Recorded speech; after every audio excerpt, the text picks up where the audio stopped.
A little sacred day to you this day of your time. How are you? Good. Allow us to begin this interaction in the following way. First of all, once again, allowing us to extend to each and every one of you our deepest appreciation in the co-creation of these interactions between your civilization and our civilizations. We thank you for the opportunity to create this bridge, this link between all of you and all of us. Thus, bit by bit and day by day, growing closer and closer and closer together in vibration, and thus co-creating together a new reality, different from our reality, different from your reality, a new reality in which we can all interact as equals and together can explore and thus expand our understanding of all that is. We thank you for this opportunity at this time. Before we begin with sharing of question and answer, allow us to outline some new ideas for you. Now, you have for many years heard us talk about the ideas of using tools to manifest the reality that you want, to create the reality that you want. Most of you have understood by now that you do create your own reality. And we have delivered many different kinds of tools to help you clarify and make this process more precise, to get stronger, quicker results. We will review briefly, very briefly, just a few of these tools before we deliver the new information. But before we do even that, allow us to let you know now that the timing of the deliverance of the original information and this new information today has a purpose to it, in the sense of giving you certain tools to allow you to change your reality in the way that you want, allowing you to become used to those certain tools, allowing you to get to know that they can, on certain levels, work for you very quickly. And yet, what we have not yet provided is a foundation that connects all those tools, a state of being in which those tools have a much more profound effect on your life than just by using those tools independently of each other. We have not yet provided this connective information, primarily because we wanted you to get used to all the other tools first, so that you would not, shall we say, blow yourselves out too quickly. We wish you to become proficient in understanding within your consciousness the whole concept first, over several years, before really throwing on the switch and allowing the primal energy of creation, the primal vibration to course through you to make each and every one of these tools much more effective than they are by themselves. This connective information will allow you to accelerate very quickly to new levels and will be representative of the fact that you have accelerated greatly over the last few years, to the point where you now really are quite capable of going a lot faster, and so there is no reason to hold back any information that will allow you to achieve what you want to achieve very quickly, because now, as we have said, the year you are in and the year coming up, you're 92, you're 93, very accelerated years, very transformative years. And as we have said, if you are not really moving in the direction of the thing that excites you the most by 1993 at the latest, then you may find that it will be that much more difficult for you to allow yourself to really achieve what you want in a smooth fashion. The idea being that if you still hold on to things that no longer serve you, as this energy around you accelerates, you will find yourself stripped of these things much more rapidly than previously. And in being stripped of these things so quickly, if you are not ready to let go of them, you may find that you will interpret your life as being one of chaos. The idea to understand is that these things being stripped from you, the things that you no longer need, are showing you by being stripped from you so quickly that you do not need them. Reality and the universe has a wonderful trick up its sleeve with regard to the idea of moving in the direction, and only the direction, of the things that excite you the most. And that is, as you finally begin to choose only those things that excite you the most, very, very sneakily, the universe goes around behind your back and makes it impossible for you to go back and choose the things that are no longer you.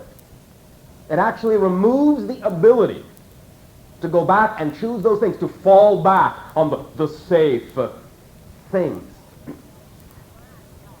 This is its way of urging you on ahead and letting you know that continuing to choose only those things that very precisely represent only what you really want to do in life, only your passion, only your excitement, is exactly the direction to keep going in. And even though it may seem that the path gets narrower and narrower and narrower, that is actually the most stable path to walk. We have labeled this in the past, walking the razor's edge. In that there really are, at any given moment, only very few things you really need to understand, and only one choice you need to make at any given moment, and that is following what excites you the most at that moment, in its overall essence, in its overall energy. And as you do that, it will seem as if your choice is narrow, but it will not matter, because in choosing the thing you know is the one thing you really want, that will cause the path to be the broadest and most stable it can be. And you will not fall off. You will not fall off, because you'll be your true self at that moment, and you cannot fall off of yourself.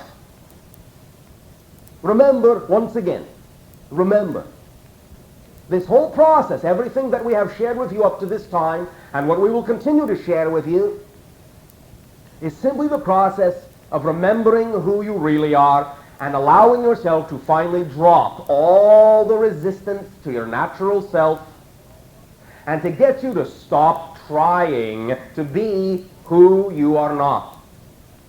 Remember that any effort and pain and struggle that you are having in your lives is the result of resistance to your true natural self. This is all a discovery process of who you really are, who you really want to be, period. No ifs, ands, buts, no waffling. And now, as you accelerate forward in your 1992 and 93, it will be far more difficult to hold on to anything that is not truly you. So let it go. Don't fight it. Let it go. It doesn't belong with you. Remember that many of the belief systems that you have been brought up with are not your beliefs. They belong to other people. Drop the excess baggage. It's not yours. Travel lighter. There are only very, very few beliefs at any given moment that have to do precisely with the you really want to be. You don't need to carry around the extra weight. You don't need it. Let it go.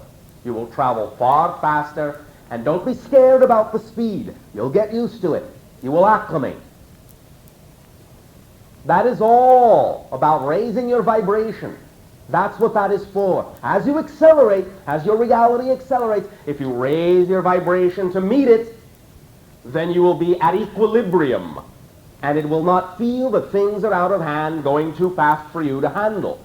That's why now it is necessary for you to have information that really allows you to raise your frequency. And that's what the new information is really all about.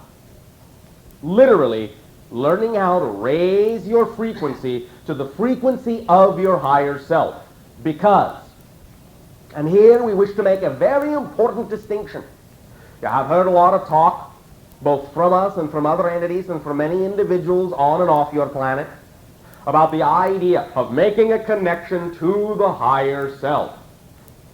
All right, all well and good. You can look at the idea of the higher self as something separate from you. However, remember, you are the higher self. You are the higher self, expressing itself in one particular way, manifesting itself in a particular way in physical reality. But it is not a matter of opening up a dialogue with something separate from you. It is a matter of becoming the higher self as best as you can in physical reality. as physical reality. Remember again that you really aren't in physical reality. You are physical reality. Physical reality is made of you, made of your higher self, made of the real, true energy of your consciousness. It is all about dissolving these barriers of differentiation and really acting like the reality, really acting like the higher self as physical reality. The higher self as physical reality. So, the specific new information that we will deliver today is specifically for the purpose of raising your frequency so that you can become the higher self and allow yourself to really see, feel, know that you are physical reality, and thus, from that point, from that level, from that frequency, then when you use the tools we have given you, you will see instantaneous, miraculous, quick, and effortless change take place in your life, because now you will have the connective link that empowers all of the other tools. You'll be on the proper frequency in which to really use the tools. Many of the tools that we have given you will work for you, but you will find that they usually work when you really let yourself be the higher self, and they are tools of the higher self. Of the higher self. And that's why you need to start acting like the higher self, so that the tools will really work for you, because they really belong to the higher self. They are the tools of manifestation, the tools of creation that we have talked about over and over again from many different perspectives for many years of your time. Just a very brief refresher course now. Pay attention. Remember the three absolutes, first of all, to lay the foundation for yourself. Number one, you exist. Can't do anything about that. It will always be that way. You always have existed. You exist now. You always will exist. Existence is the only quality that you have fundamentally.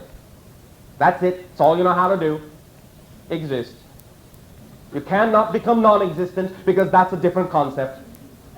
You don't know how to do that. Existence is the only quality all that is has. It just is. Just is. Beginnings, endings, all of that is subject to existence, not the other way around. Time is a product of existence, not the other way around. So any beginnings and endings, transformations of that nature, all take place within the fact that you are eternal and infinite.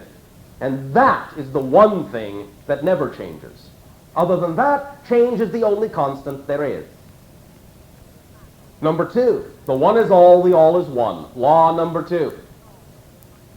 All of the parts contain the whole. The whole is created of all of the parts. You are all that is. We are all that is. Together, every being is all that is. There is no more. There is nothing outside of that. All that is speaks for itself. It is all that is.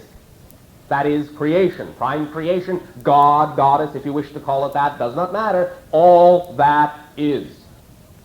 It is self-aware. It knows itself, both as a singular identity and as the combination of all the individualized identities it has created itself to be. You and me.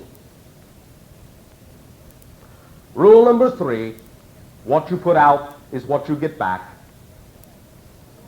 That's it. The vibration you give off determines the reality that you get. 1, 2, 3. You exist. One is all is one. What you put out is what you get back. 3 laws, 3 absolutes, that's it. There are no more laws, not one more, not one less. Every reality is based on those 3 absolutes. That's it. Everything else is up to you. The second set of laws and rules and tools that you can use, that we have talked about in terms of manifestation. Remember these. Very important, very strong. Seeing, feeling, and being. When you have decided to become a physiological being, the tools of manifestation is the 3-sided prism of seeing, feeling, and being. You see the vision of what you want. You feel the excitement, which aligns you with your higher self, raises your frequency, and you act physically act like what you see yourself being in the vision. Those 3 steps form a prism that allows you then to let through the white light of your higher self into the spectrum of your physical reality in the way that you prefer it to be. Beliefs, emotions, and thoughts. Beliefs, emotions, and thoughts is the prism of your personality. Beliefs are the blueprints of the house. Emotions are the builders of the house. Your thoughts are the quality of the building materials of the house. The cleaner and clearer and simpler your blueprint, the stronger, more powerful and clear your emotions, the clearer, more direct, more integrated, more aligned your thoughts are, your house will be exactly what you want it to be. If you've got a little quirk here, if that door doesn't quite fit, if that window won't open, check your blueprint, your beliefs, check the builders, your emotions, check the thought patterns, the building materials. Find out which one is not up to your specs and change it. Then you will change the house. Very simple. Very simple. And, of course, most importantly, keep it simple. Keep it simple. No need to complicate. Keep it simple. Yes, life is complex and rich and diverse, yes, but fundamentally, foundationally, simple, based on the 3 absolutes we have already given you. These tools of manifestation work, guaranteed work. There are no exceptions. They work for everyone because everyone is a part of all that is. It is how all that is manifests, in a sense, itself to be, you and us. But now the connective information, the underlying information to allow you to raise your vibration and so use these tools more strongly to get a stronger effect, much stronger effect. That is what you need to underlie all these things.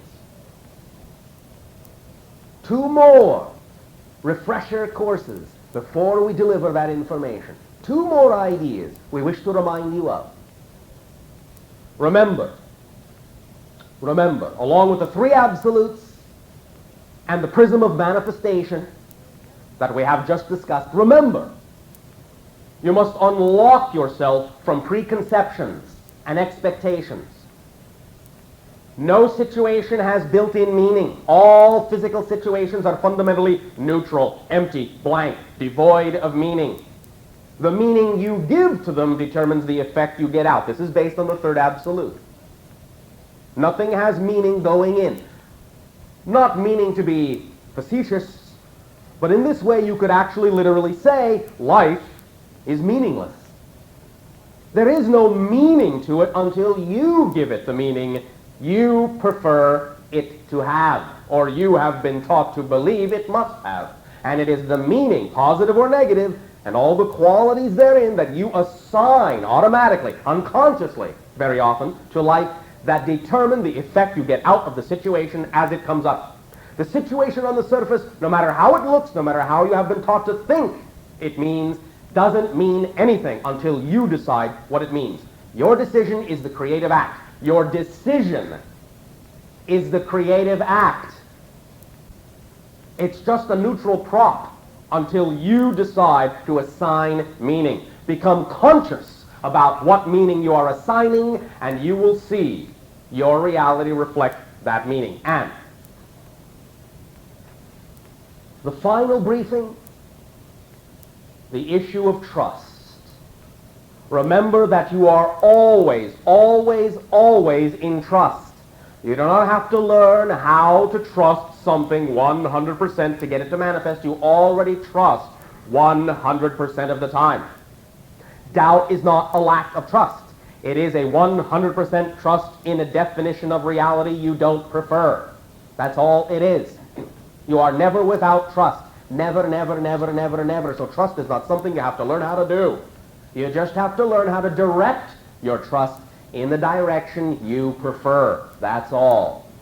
So lighten up on yourselves in that way.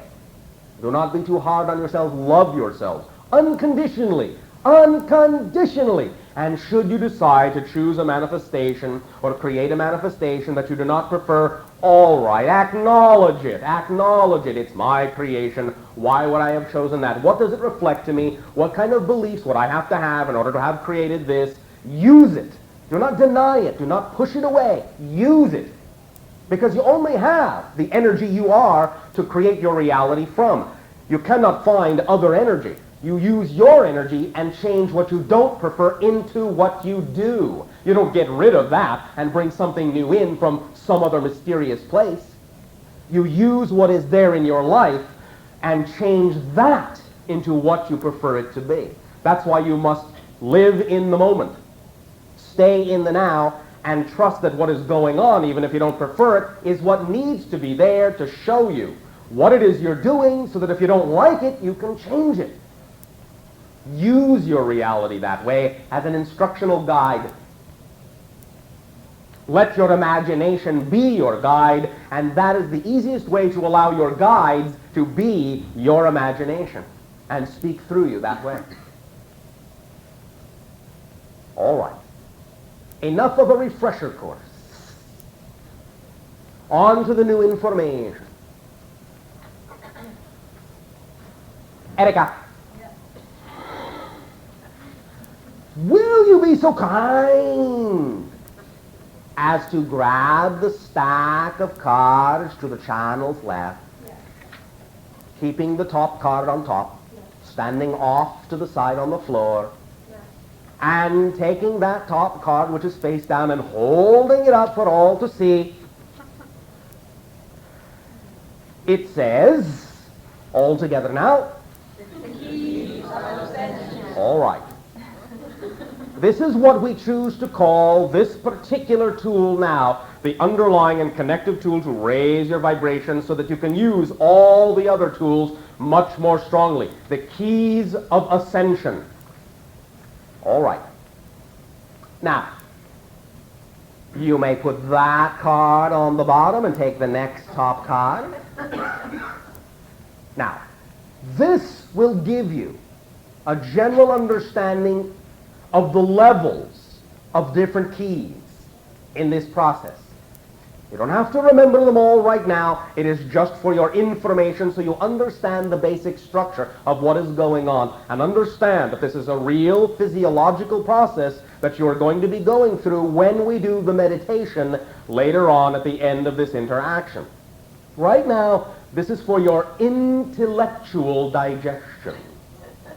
All of this information right now. We will take you through all of this once in an information mode, and then later we will allow you to really feel the vibration rise within you as we go through the meditation, and that will lock the process within you for you to use anytime you wish before you apply any of the tools we have already talked about. You rev yourself up, then use the tool, then you get the impact. That's what this is for. Take yourself to the high level, use the tool from there, and see the instant change. That's what this is for. But just for your intellectual gratification, first of all, you will find that the keys, as we call them, are in certain categories. First, we begin with the idea of formlessness. Just the idea of the blackness, the void, what you call the void, the nothingness, supposedly, out of which everything comes. Formlessness.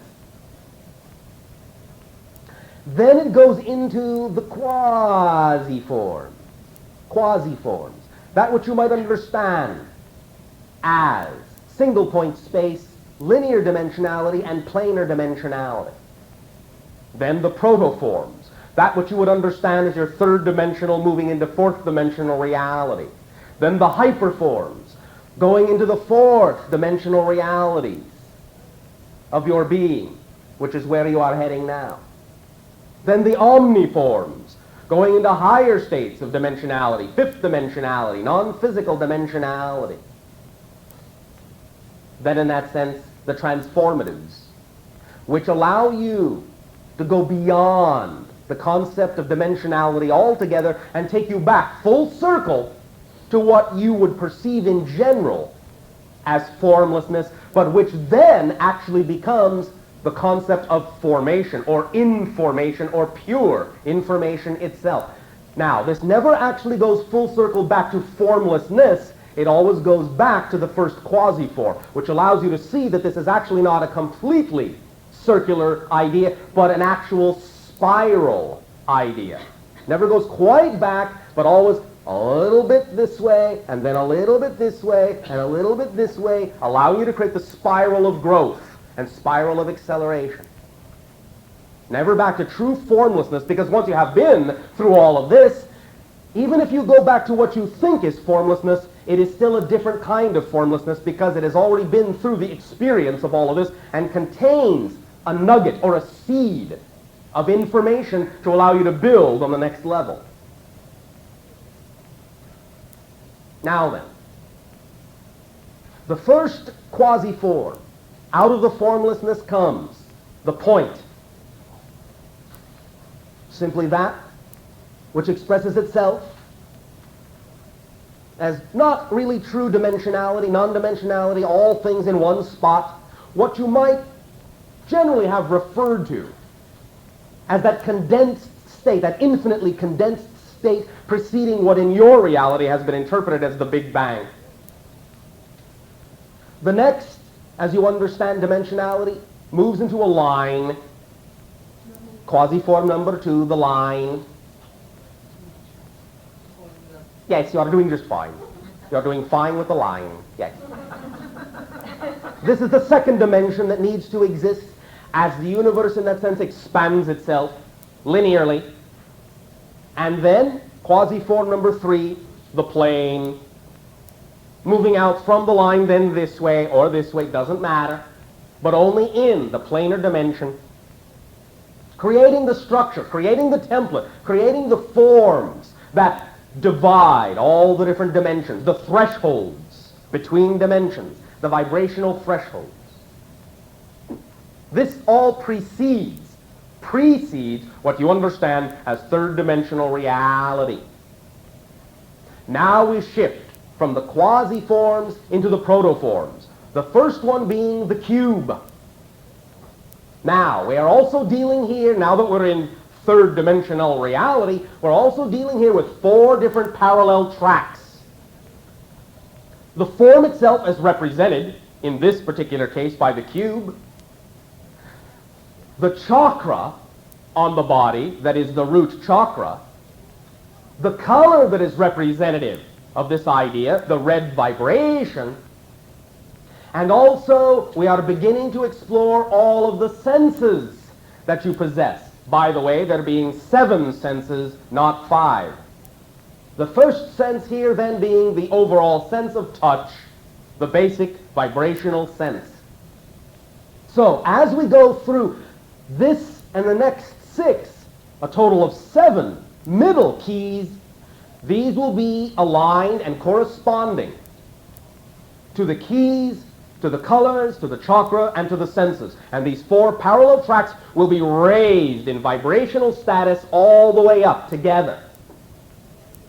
So we start here with the cube, and then go to the idea of what you call the 4-sided pyramid. This will be now as if the cube has begun to collapse.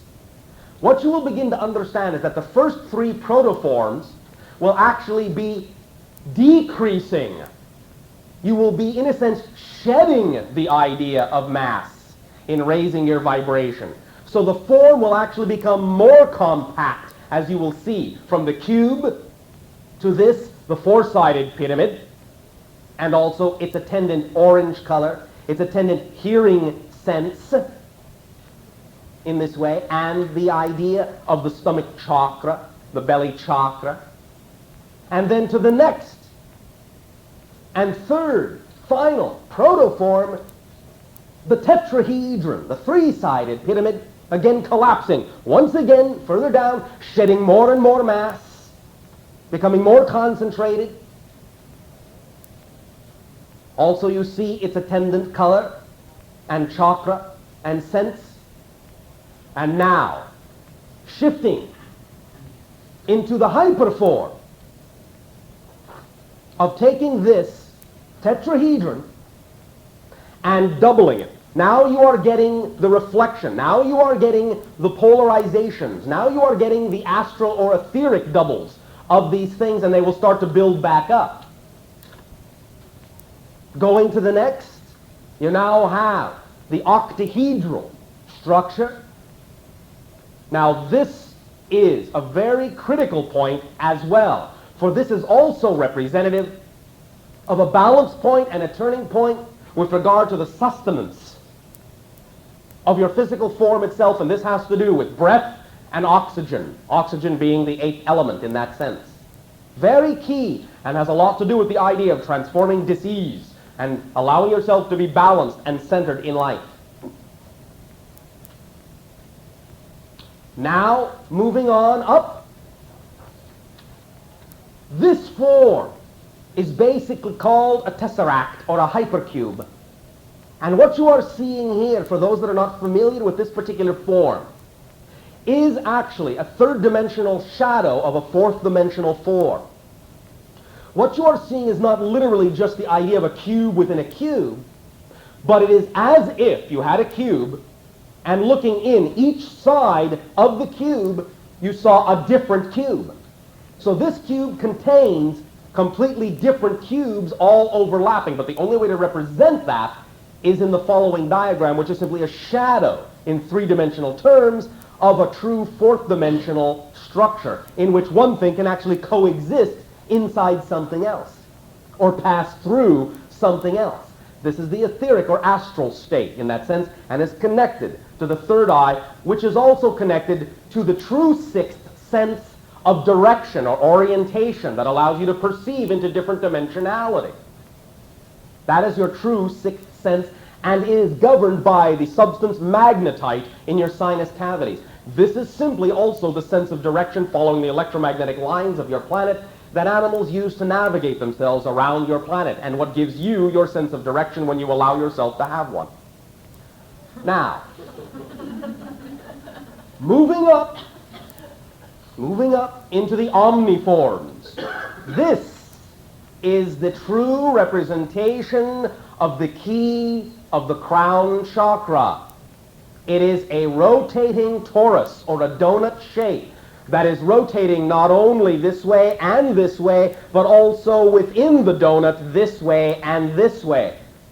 It is the true gate through which passes the physical and the non-physical to join. Now I want you to realize something. What does this look like? It hovers above the head, and you've seen it in many of your religious paintings. This is the halo. This is why people have said there is a halo above the heads of enlightened people. That's the true shape of the crown chakra gate. Now you understand that you all have halos. You are all angels in waiting. All right. All right. Once you pass up through this seventh and topmost, you then proceed up and above into the non-physical realities of white light and clear light. But now the first shape above this is what you might call a flattened sphere, an oblate spheroid, which encompasses many multi-dimensional experiences, but not everything. Not everything. And then moving on ahead, we have the pure sphere, the all that is, the high vibration, encompassing everything, knowing all, being one. Now, again, this still has the capability of going full circle, or as we said, full spiral. By now, going very quickly through the transformatives, transforming this allness back into the singular state at the center, collapsing to a disk, collapsing to a line, collapsing to a point, and back. Thank you. Well, that's it. Now, then at that point, you arrive at pure information. What we are saying is that you allow yourself to raise your vibration to the point of the sphere. When you're at that point is when you use the tools we have given to manifest what you want. When you have done that, when you have done it, when you have used it, when you put it out there, you must let it go. And the way you do that is by then using the transformatives to take the sphere and collapse it back to the point of pure information. Pure information. So you can begin the next series, the next spiral, whatever else you wish to do. You must reorient yourself at that point. And you must then know that what you have done is put out to the totality what it is you need. You have used the tool in the strongest way you possibly can. And you must trust at that point that it is doing what it needs to do to bring you very quickly the things you need to see to know that that tool is working for you. And then you let it go by collapsing it and going back to the point of information. And then the next thing you want to do, the next time you need to use the tool, you raise yourself back up again, use it, collapse. Let it go, send it out.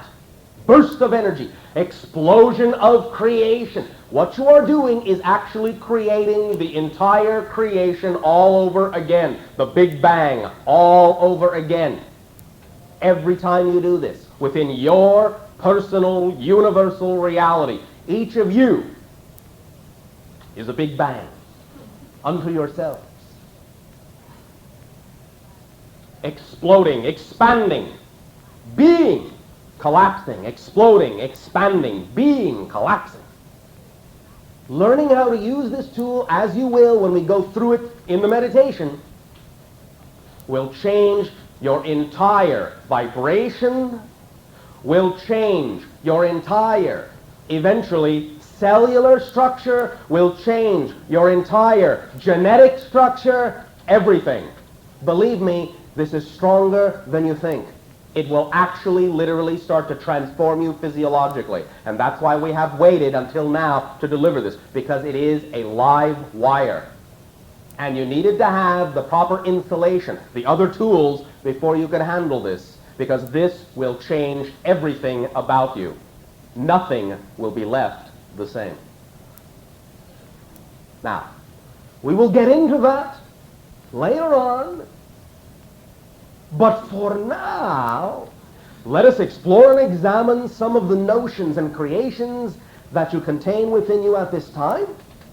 Through the process of sharing, you may proceed, you may begin by all means.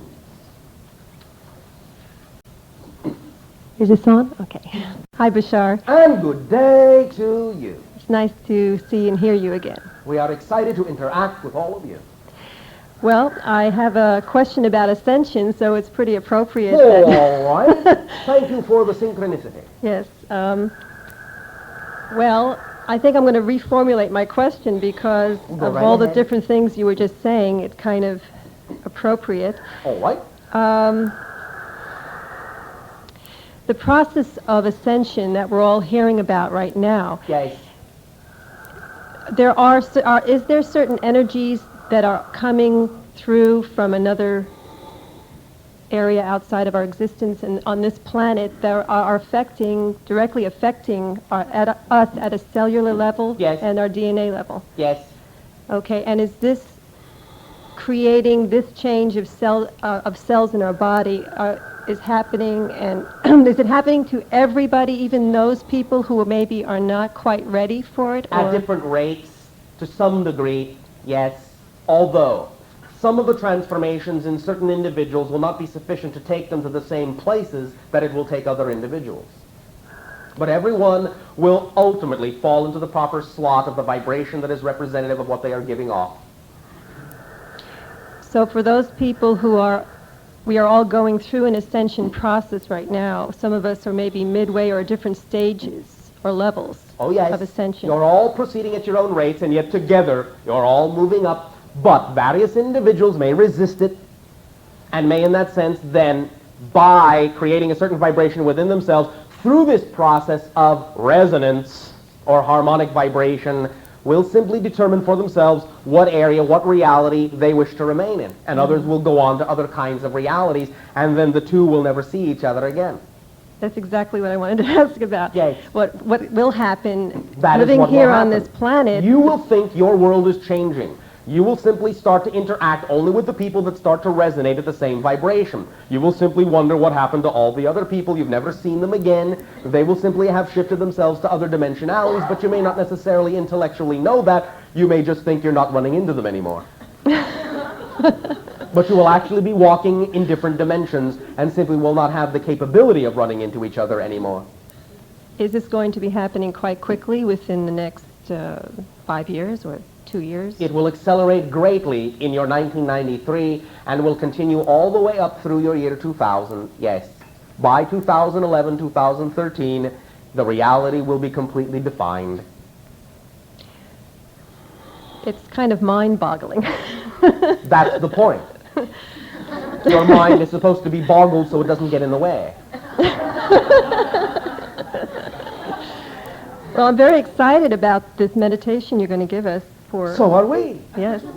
Well, to move on to one more question. Oh, is that okay? Yes. Is it accurate to say that the Earth and our whole solar system are going to pass through a photon belt or some kind of an energy belt? The concept of the photon belt is accurate in the following way. As you go through this dimensional shift, which is what you are doing, as you accelerate, like anything that changes from one energy state to another energy state, you give off extra energy, a flash of electromagnetic light.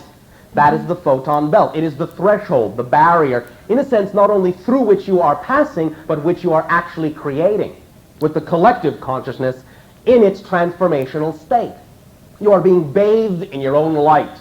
How you use that light will be determined, how you experience that light will be determined by the vibration you choose to exist upon. You will either let that energy through you in a positive way or a negative way, depending upon where you're at. It is a real phenomena, but the photon belt is not so much something that is there that you are passing through as much as it is actually the energy or flash of electromagnetic light that represents the threshold that you yourselves are in terms of the shift you are making. You understand? Okay, that's a little different, and I can understand that. This was an article that was being passed around by Hatton. We understand. That it has simply been, to some degree, misinterpreted a little bit, or simply it is being translated in a way that makes sense to certain individuals on a certain level, but this is another way to look at it. Both are correct to some degree, depending upon the perspective that you come from. You understand? His seemed a little drastic as We far understand. as the Earth may be going through 5 days of darkness or 5 days of There light. will be some individuals who will experience very, very, very, very extreme dark nights of the soul. It is not physiological darkness, it is spiritual darkness. I see. You understand? Yes. Thank you. That makes more sense. Thank you. It will simply be the formlessness that we originally talked about. If you find yourself going through that, trust that there is a light at the other end of that tunnel. All right? Okay. That trust will get you through. Very good. Thank you very much. Well, thank you. Sharing. Hi, Bashar. And good day Nice to to see you. This is going to be a very personal question, but all right. Nobody else listen. Okay. Well, I think I'm doing what I really like to do. You think? And I'm yes. But then I seem to get sick quite often. Yes. And I feel like there's my feelings and my core of myself is in a way blocked. Yes. And that's probably why I get sick. But I'm wondering if you have any suggestions to... I understand how what you say, and I'm trying to follow what I want to do, but it seems like I have a lot of resistance to it. Yes. And why? I was wondering Why? Because I think of fear of letting go of what I was taught, maybe. All right. Well, let's use that fear to your positive advantage, shall we? Yes. All right. What is the worst possible thing you could imagine happening if you did let go? The worst! Don't hold back. Let's use that imagination to the fullest in the negative. What is the worst possible thing you're afraid of happening? I don't think nothing will really happen. I'll be fine, I guess.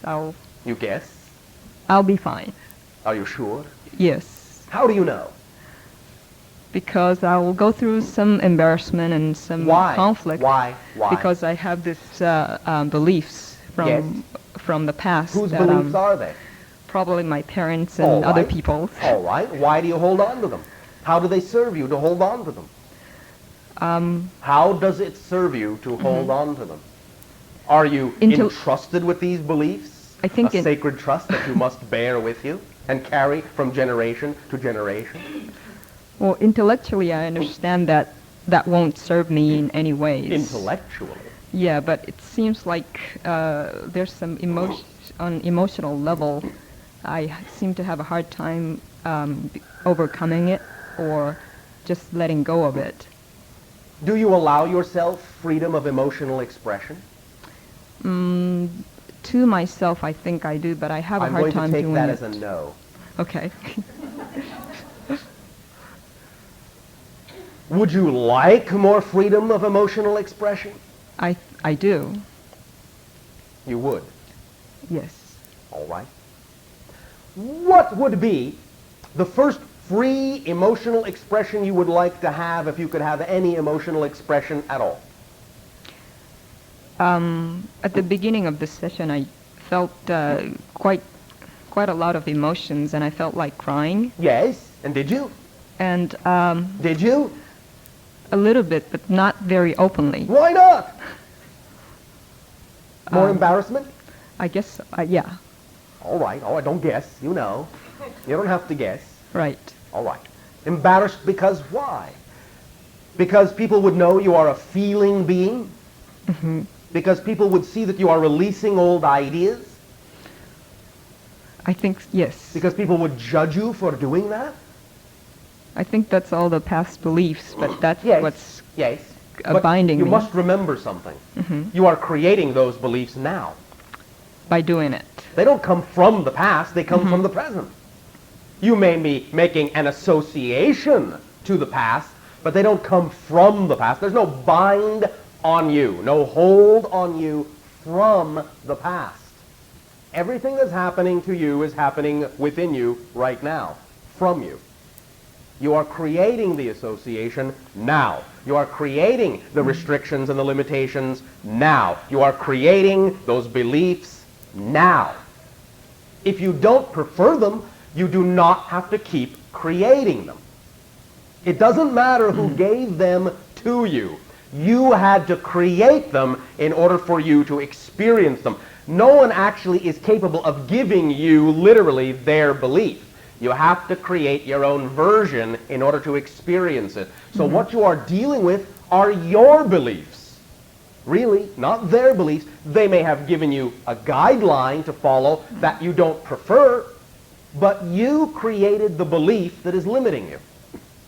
You can easily uncreate that belief because it doesn't really come from them, it comes from you. Right now, you're creating it. Every single moment, you're creating it over and over and over again to sustain you in one particular modality. You can stop it any time you wish. You can feel spontaneous and inspired anytime you wish. You can cry anytime, you can laugh anytime, you can jump up and down, you can run around, you can lie down, you can go to sleep, you can paint a picture, you can sing a song, you can do anything you want right now as you wish. That's up to you. All you need to understand is that you actually have that freedom, and you always have had, but you have tricked yourself into thinking that you don't. Do you understand what I am saying? Yes. How do you feel right now? I feel my sore of my heart felt a little soothed. All right. Let that feeling grow. Let it grow. Don't push it down. Don't worry that it's going to somehow go away. Don't worry that you will lose it. Don't worry that you will be chided out of it. Don't worry that you will be argued out of it. Don't worry that you will be punished out of it. Let yourself feel it. It's all right. It's all right to feel whatever you want to feel. It's your life. It's your reality. No one has any say in that. No one. Just you. Just you. Thank you very much. Now, one moment. Yes. One moment. Remember, you chose your parents. They chose you. Primarily, if there is something that you do not prefer about what it is you think they taught you to create in your life, remember that you probably chose them because you knew they were going to give you the kinds of limitations that were the specifically, exactly perfect kind of limitations you would need to push against in order to achieve what it is you wanted to achieve. So it's all right to let go of those, because the purpose in having them was to point yourself in a certain direction to be what it is you wanted to be. You understand? Yes. Does that help lighten you up a little bit? Yes, very much. Oh, thank you. You sound stronger. Yes. Thank you. Thank you very much. Our love to you. Shooting! Hello, Bashar. And good day to you. This is my first experience with a channeled entity. Oh, well, this is my first experience with you. Thanks. So I'm a little nervous, but You could be excited instead. that's true also. Thank you. Yeah. So I had a dream the other night. Oh, all right. Do share. And the dream was I'm walking down a city street, and somebody I knew a long time ago, and the dream said, you are to be a conduit for an alien. All right. And, How's that feel? well, it pissed me off. Oh, all right. And why was that? I don't want to be a channel for an alien. No, It was, right? And why not? Well, it seemed to me at the time I have my work to do, Which is? which is what I'm really excited about. Which is? Which is, I'm an artist. Of what kind? Gosh. A gosh artist. I am a gosh artist. All right. Gosh. Yes? What do you like to do? What excites you? How do you wish to express your artistic creativity? Oh, that's a great question. Oh, thank you very much. You have a great answer? Yeah. I want to talk about all levels of a certain moment all at the same time.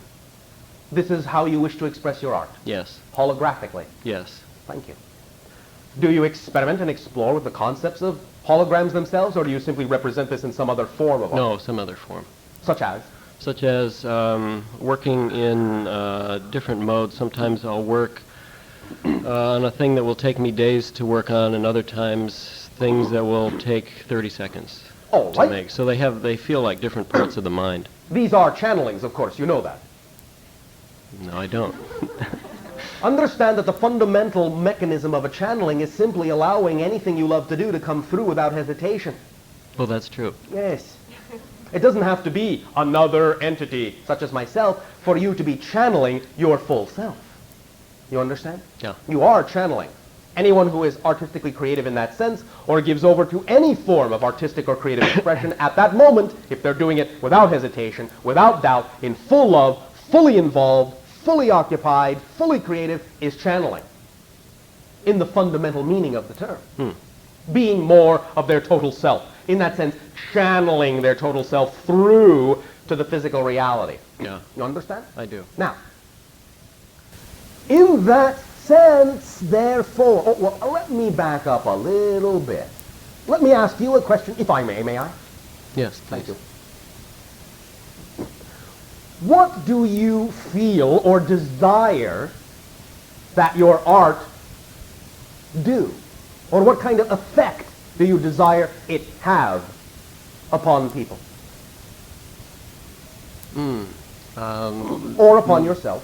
Moments from the past, the things that I have liked happening are somebody receives information that they haven't had before. Oh. And that's also what I like for myself, and why I keep exploring, because I seem to be a lot more interested in what I don't know than what I do know. Yes, so yes. the art is really a way of opening things up. And expanding and exploring your curiosity, yes?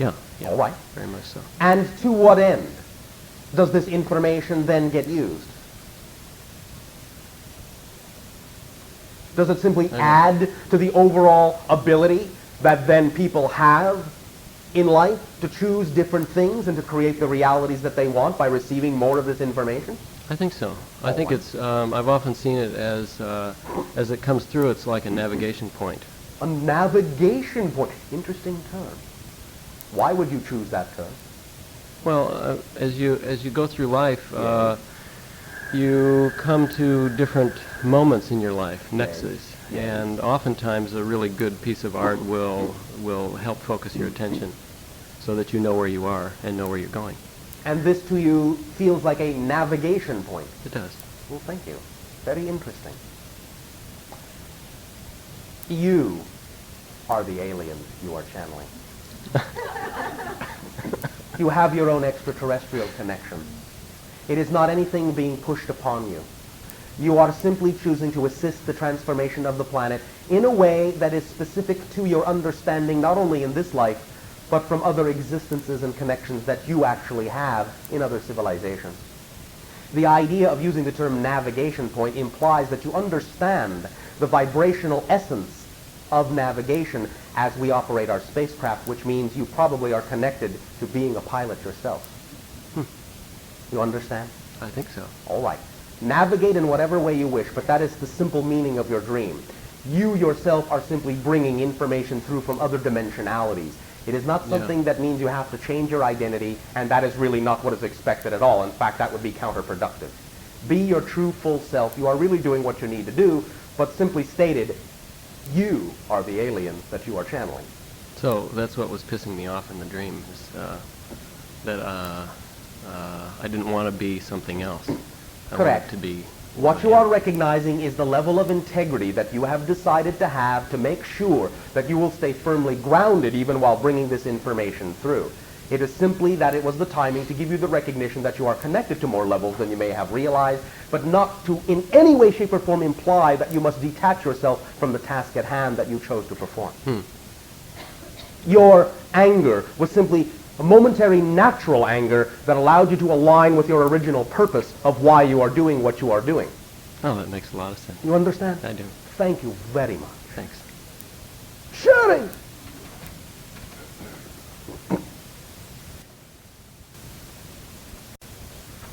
Bashar, I'd like to first of all thank you for the impact that you've had on my life in the last couple of months. Well, we thank you for the impact you have had on ours as well. All of you. My life has been profoundly changed since I started listening to tapes that that I've heard of your channeling.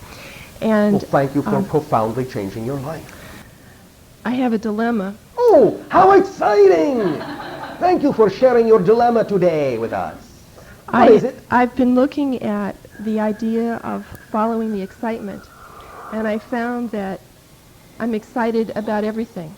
Yes. And it's hard for me to know how to choose when it feels as if it doesn't matter, that All right. that All everything right. is full. All right. Now, remember that when we say follow what excites you the most at any given moment, we have also added many times the understanding that it is following what excites you at any given moment that you have the highest degree of capability of acting upon at that moment. Usually, you will find that you do not have an equal capacity to act on any particular number of things that may equally excite you. Pick the ones that seem to give you the greatest capacity to do something about at that given moment. And if you even find that there is equality in that, look for the understanding of the overall category in which all these seemingly equal, exciting things may fit. For there may be an overall category that is truly more representative of the thing that excites you, and all of these other things that excite you may simply be equal components of the overall category. You understand? Do you mean like enlarging the hologram? Yes. In other words, you may find that an individual may say, well, I'm very excited about painting. Well, I'm very excited about singing. Well, I'm very excited about giving speeches. All these things excite me equally. What do I do? What do I do? What do I do? But they stop and then realize, well, wait a minute. Maybe the overall category is that I'm excited about communication. And each of these is simply a different way that I can express the overall idea that excites me of communication, and that there will be more opportunity at this moment to be a painter, then there'll be more opportunity at this moment to be a speaker, and then there's more opportunity at this particular moment to be a singer. They may not equally overlap in terms of the degree of opportunity or capability of acting on these things, but they all still fit. I don't have to decide between them because they're all a portion of the overall picture of the thing that excites me the most. They're simply different methodologies and details of doing this one big thing. You understand? You can change the perspective, yes. enlarge the hologram of the idea of what it is that excites you to begin with, so that you're not causing a warfare to occur between all the different ways in which you could be doing that exciting thing. It doesn't feel to me as if it's a warfare, and where the dilemma is Yay. that it feels bigger than what you're describing. Bigger in what sense? Well, it's not about choosing this or that, Yes. or how do these things fit, Yes. but it's about, no, it feels as if there's a connection to something larger than things that I know out of this life reference. Yes, that's all right. Well, I don't know how to make that leap because it doesn't make any sense to me. Define make the leap in the sense of what do you expect to leap to? Or why do you assume that there is a leap you need to make?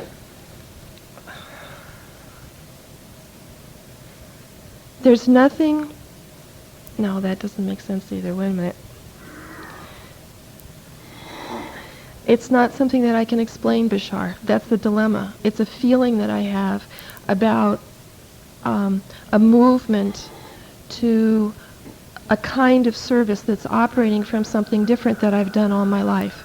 And it's an internal feeling that I can't name or that I can't put into specific words. Do you feel that you may simply be feeling the greater idea of yourself, what you may be evolving into? No, I feel as if it's what I already am, and I'm not sure how to manifest it in the realm that the regular life that I have. Are you saying that you do not trust that your life is bringing you the opportunities that are reflective of the next step you're supposed to be taking automatically? That sounds like it. All That right. may be. Do you not trust that life can do that for you? I do. There seems to be a contradiction, because I do, and yet I get confused. Confused in the sense that you do not recognize the opportunity as an opportunity when it comes? Or confused in some other way?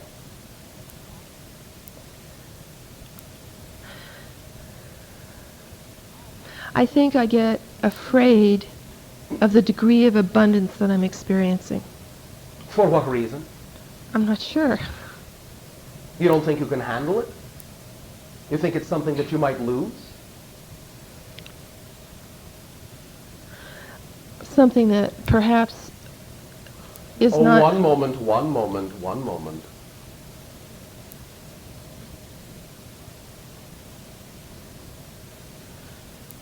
Are you afraid you might have to become, in the eyes perhaps of other people, or even yourself, all of a sudden more responsible than you want to be? responsible in a different way. Not to people, Bashar. Responsible almost to a covenant. So you don't think that you can carry the torch? Mm-hmm. So you do believe that it is possible? Yes. Is this what you are saying? You do believe that it is possible that you can actually be given something more than you can handle? Something that literally could overwhelm you? You really believe that that's possible for the universe to do? Not when you say it that way. It is possible to create the feeling of being overwhelmed, certainly, but only by not trusting that you can handle what the universe gives you, as if that were possible. It really isn't possible, you know. You know, you are a cup, you are a vessel, and yes, the universe is filling you up with abundance. Now, what you are worried about is the idea that you might overflow, and that you won't be able to handle the excess. Is this a rough analogy of what you are saying? Yes. All right. I understand your analogy, but also understand it this way. When the cup is full, the cup doesn't have to worry about what spills onto the floor, because the cup only deals with what the cup has. Everything else doesn't belong to the cup. You understand? Yes, I do. Does that help you define your parameters a little better? The cup seems to get bigger and bigger, though. Oh yes, the cup can grow. But that's all right. Because again, there will always be the same relative scenario. The universe is infinite. You are infinite, yes. You are feeling your own infinity. You are feeling your own infinite capacity. Yes, you will keep growing. Expand and expand and expand and expand and expand and expand forever. Yes. But by definition, it will never be possible for it at any given moment to be more than you can handle. I'll tell you exactly why, too. Because if it were, you wouldn't keep expanding. So in a sense, it is a fail-safe mechanism. If you really feel you can't handle it, you'll stop expanding. And then you won't have to handle anymore. If you want to expand, then you will expand and be capable of handling more. And you will always be capable of handling what it is you are handed. And if you feel you can't, you will stop expanding and you won't be given anymore. You will always have that self-governing system. You understand? Yes, I do. You are self-regulating. You were created and designed to be that way.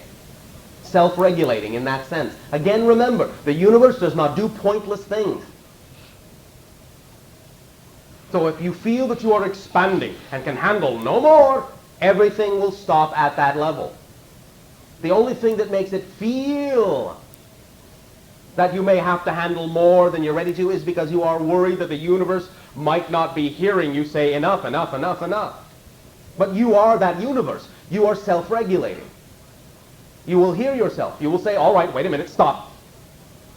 All right, go on. All right, wait a minute, stop. All right, go on. All right, wait a minute, stop. All right, go on. You'll do that forever. So relax into the mechanism as being self-governing, and then you can simply, with ease and with grace, say, all right, go on, all right, stop, all right, go on, all right, stop, all right, go on, all right, stop. That's okay. That's an all right process. You don't have to worry that by saying stop, stop, stop, stop, stop, you are somehow defeating the idea of the torch you're supposed to carry. It's up to you. No one wants you to proceed faster than you are ready to proceed, because if you did, you would be worthless, and who would want that? You understand? Yes, I do. Does this help you? A lot. Thank you. Thank you very much. Shedding. Hello, Bashar. And to you, good day. Well, a lot of my questions have already been answered, so I'm going to pull from some other ones in the back. all right. I'm hoping that this will... You are what? Trusting. Excuse me. Thank you. That this will help to enrich my experience of the process that we're going to do later. All right.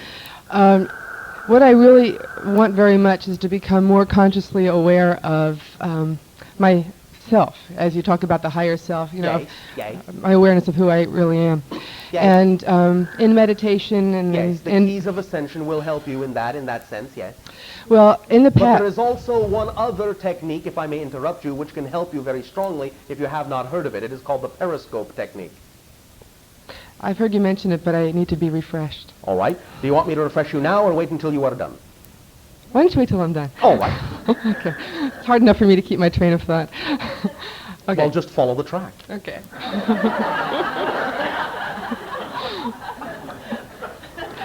In the past, Yes. I've had difficulty retaining my focus, including times when we've had these kind of workshops together and you've taken us through meditations. Yes. It's as if at a certain point I go away, and I'm not saying that part of me isn't still there and getting it, but my conscious awareness is gone and I don't know where it goes to. And somehow you feel that this is something you're supposed to correct? Well, I'd like to be consciously aware of what's going on, But who says you're not doing what you're supposed to be doing? well, nobody. It just feels that way. You feel like you are out of integrity by doing that? I feel like I'm just out of it. I don't feel. I would All like right. to. I would like to You may remember. be out of this, but what are you into? I don't know. You don't know? No, Well, where do you think you go? I don't have any idea. None? I really don't. Well, would you like to draw yourself a map? Sure. All right. Then that's your homework. That is your exercise, to lay down on paper what you think is representative of where you happen to be, and then where you think you go when you check out. What can give me a clue if I'm not aware of it now? Can I give you a clue? Yeah. Yes, I can give you a couple. Okay. Use crayons. I am serious. Well, no, I'm a Sasani, but you understand. Use crayons. Why am I telling you to use crayons? To be more playful with Thank you. Because your child knows where you go. That's your biggest clue. Your child self knows where you go when you do that. And if you use crayons and lay out a map of those uncharted waters, your imagination, by being a child, will show you exactly where you go when you do that, and you'll find it's actually not such a bad place to be. And you'll find that it's all right to be there, and it's all right to go back and forth, and actually that's one of the things you're learning to do, is go back and forth anyway, and blend the two realities together. To some degree, we do actually give you an energy that really does allow you to ride the wind and get pushed out of this particular attention span focus. It's all right for you to follow that. I understand what you are saying. What you are looking for is more balance and blend between the two. Yes. Not so much that you must remain riveted right here, but that you're looking for balance and blend and conscious recognition and awareness between the two. Draw the map. Draw a line that represents the threshold, left, right, up, down, doesn't matter. And draw what you think is representative of being here and focused, and draw what you imagine is representative of being there. Let this evolve as a game, all right? Yes. Now, the periscope technique is another ability, another tool you can use to help yourself.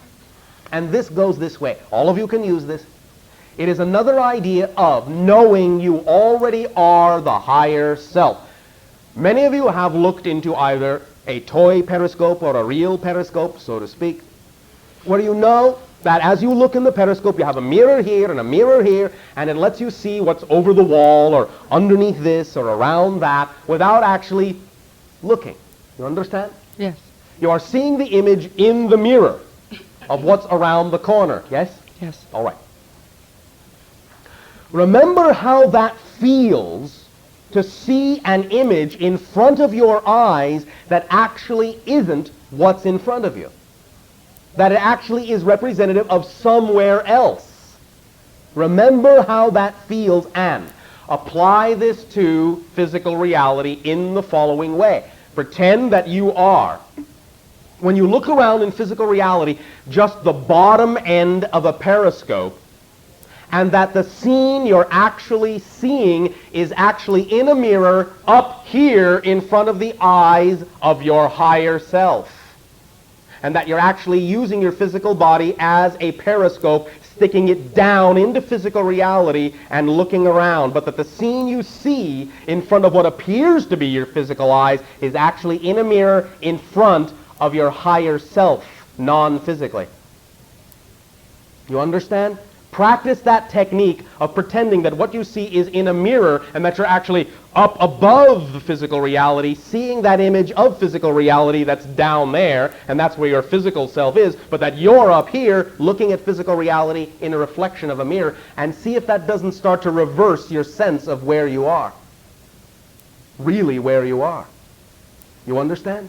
Yes. Using that will stretch you and blend you so that you really start to feel the connection between the non-physical and the physical you, and it will start to dissolve that barrier. Now, you may get a little foggier, you may get a little dizzier for a time, but eventually you will learn how to blend the two in a type of stereoscopic vision that allows you to see a third reality that is representative of both.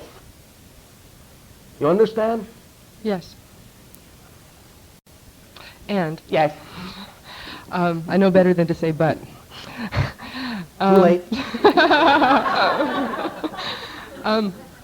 And We've gone through different processes over the years, you and I, Yes. on visualization, because I used to believe I could not visualize, Yes. and you proved otherwise to me. Yes. However, No, you proved otherwise to you, but okay. go ahead. Okay, you helped me to see that. Thank you. Um, Nice choice of words. you, in taking me through these processes, I saw that I can get quick glimmers of images. Yes. When I was a child, however, I was able to very, much in detail, Yes. see whole Yes. scenes and Yes. hold the Yes. visions Yes. and create Yes. things that I didn't know, Yes. and Yes. that Yes. I seems to have Yes. gone. Yes. Okay. Use the crayons. Okay. Okay. It will help that too. Okay. It will help that too. The more you draw with crayons, the more you will reconnect with the child that knew how to see. Huh. All right? Okay, and now one quick other thing for a friend of mine. Oh, all right.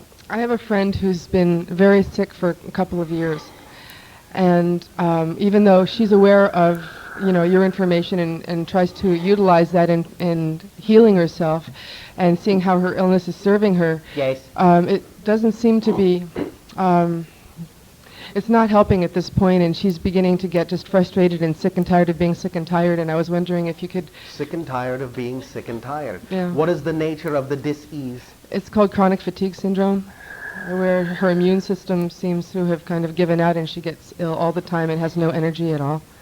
And for what duration of time in your counting has this been happening? Several years. Several meaning? 2 or 3. That is a few. Okay.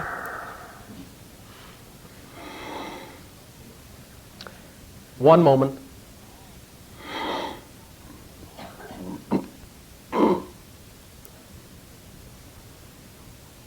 What is this individual's diet? At this point, it's very, very austere because she has allergic reactions to very many foods, so it's basically fruits and vegetables. Does she have a negative reaction to cucumber? I don't think so. This will be very good for infusing the body with certain enzymes to increase certain energy levels in the immune system indirectly. A slight increase in the intake of that substance may be of assistance to that individual. One moment. One moment.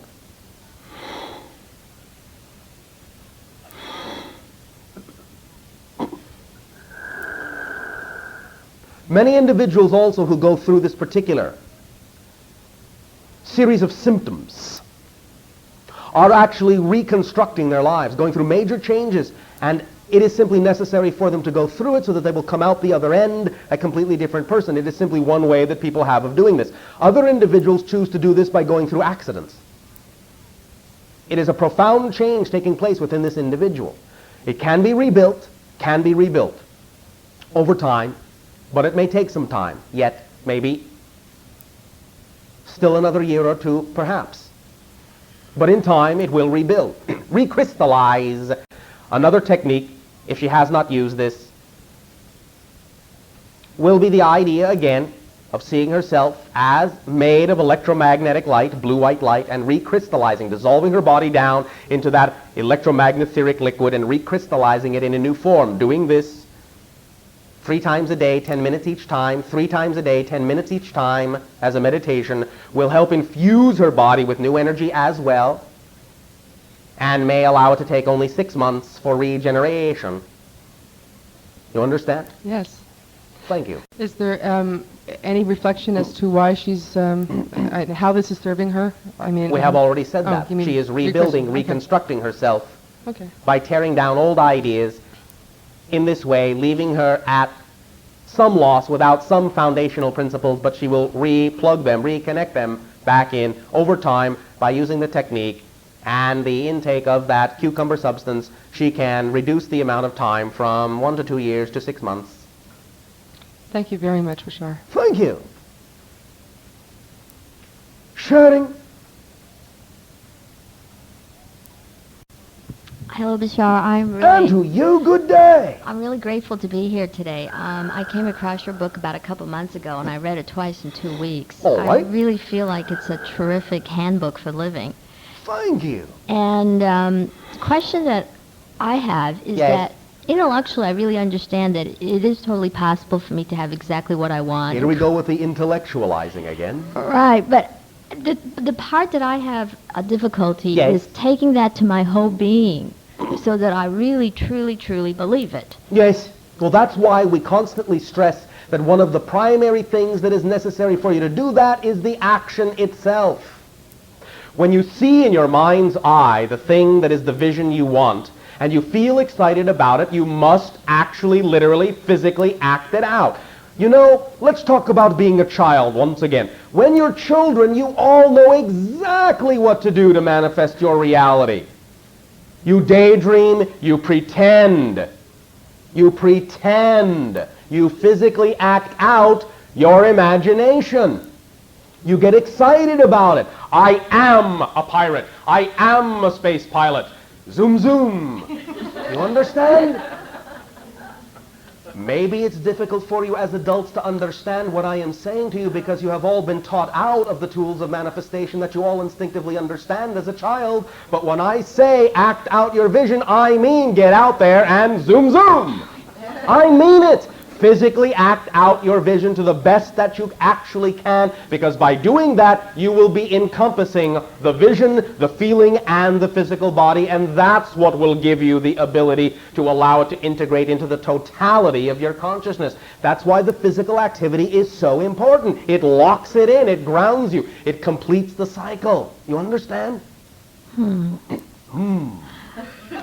But I guess, I get to a certain point and then I think, how can I think it's possible? Because I've just never seen any models. I mean, I feel like I have really big dreams. You never see any models, all right? What is your biggest dream? That I can have exactly everything that I want in life. And you know of no individuals that exist in your planet that get everything they want in life? I haven't really met anybody. Why don't you go find some?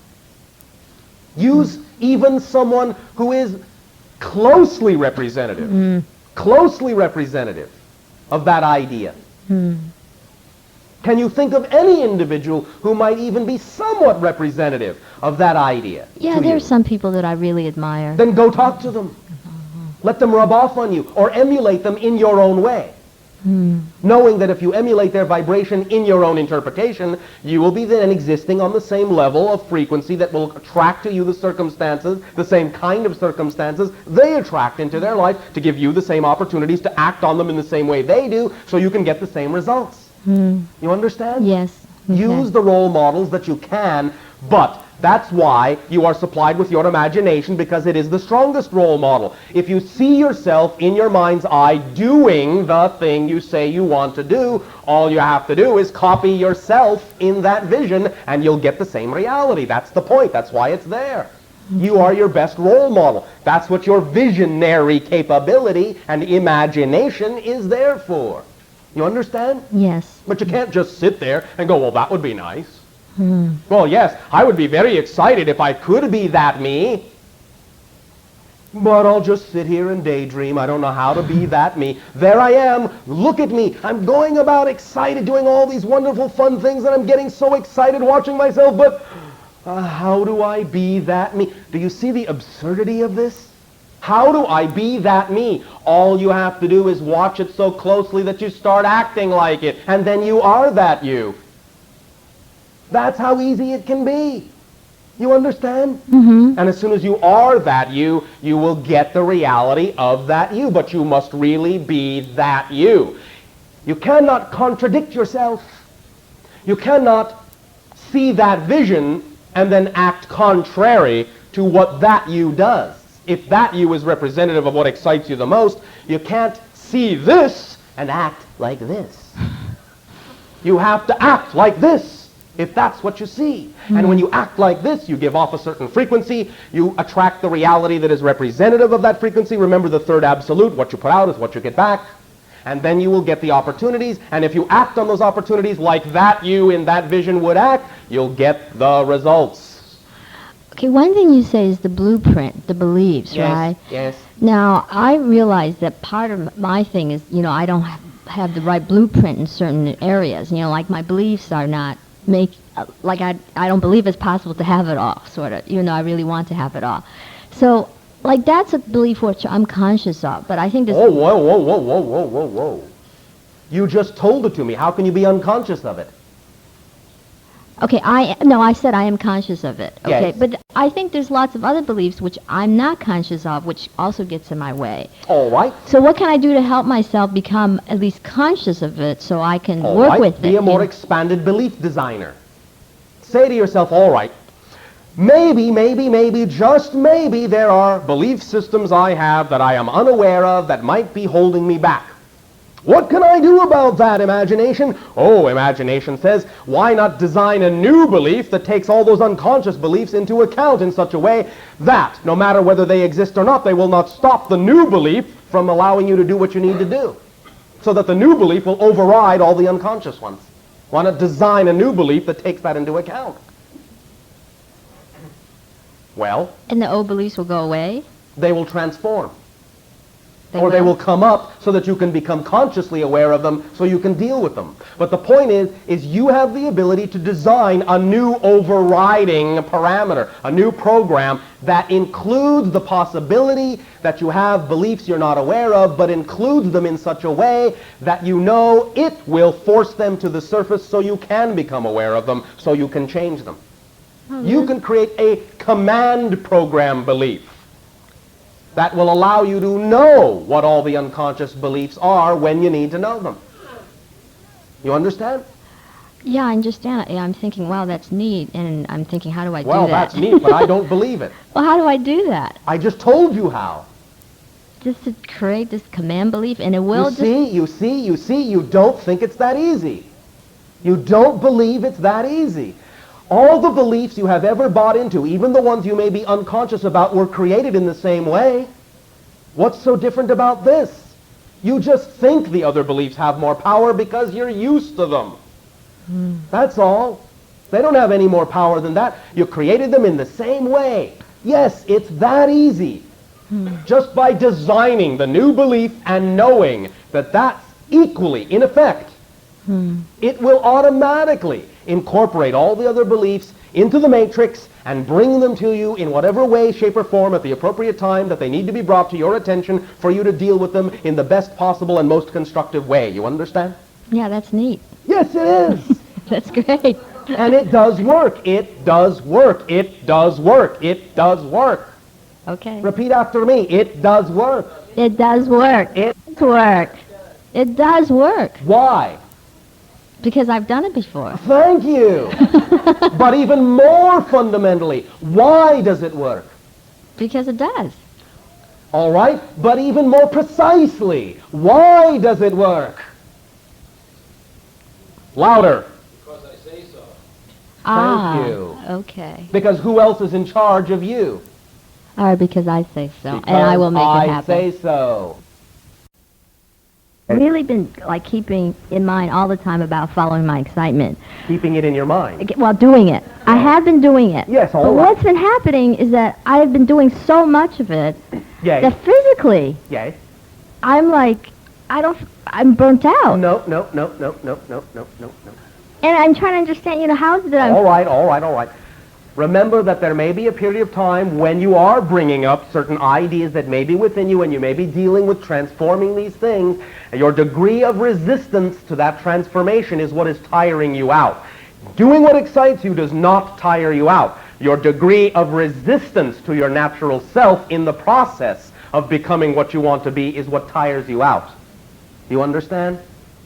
It's resistance. The degree of resistance you have to change, to becoming what you really are, is what tires you out, not the thing that excites you. The excitement never tires you out. That is your sustaining energy. It is your true natural self. It cannot tire you out. Perfect alignment with that excitement is absolutely energizing and sustaining. Any burning out you feel is simply the result of the degree to which you have resisted being the natural self in the process of becoming it. See, then I get confused because I think, is it truly following my excitement, or am I really, doing something that I shouldn't be doing? All right. Understand something very important. You are in a world of vast limitation. For thousands of years, it has been drummed into you all sorts of limitations. It may take a little time for you to really break through that threshold and allow your natural self to sustain you completely. You can take a break. It's all right. Again, remember, no one expects you to go faster than you are comfortable going. If doing the thing, or I will say it this way, if attempting, in that sense, to become the person you want to become tires you out, take your time, take a break. There's no rush. Be kind to yourself. Love yourself. If you know that doing this is what excites you, keep moving in that direction, but change the pace to what is really overall representative of what excites you the most. Sometimes there is confusion on your planet about the idea that just because this thing excites you more than anything else, you have to hurry up and do it. The idea is you have to do what excites you in the way it excites you to do it.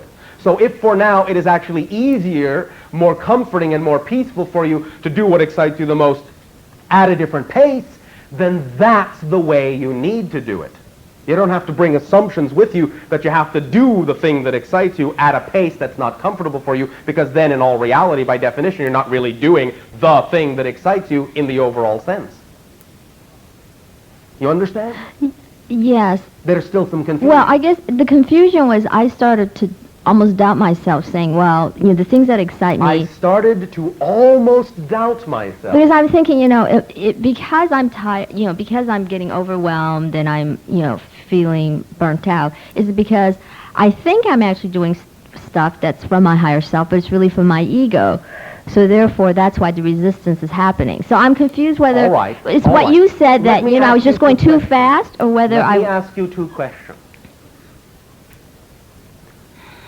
Are you, in doing what excites you, are you still holding on to other things that don't, or ways of doing the thing that excites you that don't excite you? Are you holding on to any of those two things? Possibly, yes, probably. And what would they be? It's interesting. All of a sudden, I'm like getting zoned out. I'm not clear anymore. All Can you ask your question again, please? Sign. It's a good sign. Trust me. You're finally letting go of something. Okay. Could you please ask the question? Yes, I will. Relax. Okay. In doing the thing you say really excites you, are you still holding on to either A, something that has nothing to do with that doesn't excite you, or are you attempting to do the thing that excites you in a way that is not exciting to you? Are you doing either of those two things? Probably a bit of both. All right. That's where your tiredness is coming from. You understand? That's what we mean by the resistance in attempting to become what you want to become. Because if you see a certain thing that excites you, but you're still holding on to something that doesn't, it's like dragging a 100-pound weight behind you. That makes you tired. Let go. You don't need it. If you are doing the thing that excites you in a way that's not exciting to you, your expectations and assumptions may be telling you that that's the only way you can do it, but that's not an exciting methodology. And that can drag you down by assuming that the only way you could do it is through this way, which is not exciting. Two things about that. One, allow yourself to understand again that doing what excites you the most is a complete kit.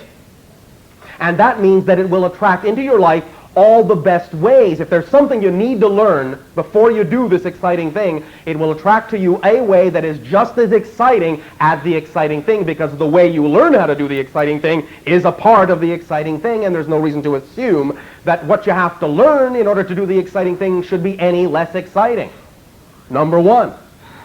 Number two, there may be things that you are doing that you really should be doing, but you are labeling them as not exciting because, again, of what you have been taught to think about them, and perhaps you have to get in touch with certain portions of yourself in order to change those labels of that thing and allow that thing to be as exciting as it actually could be.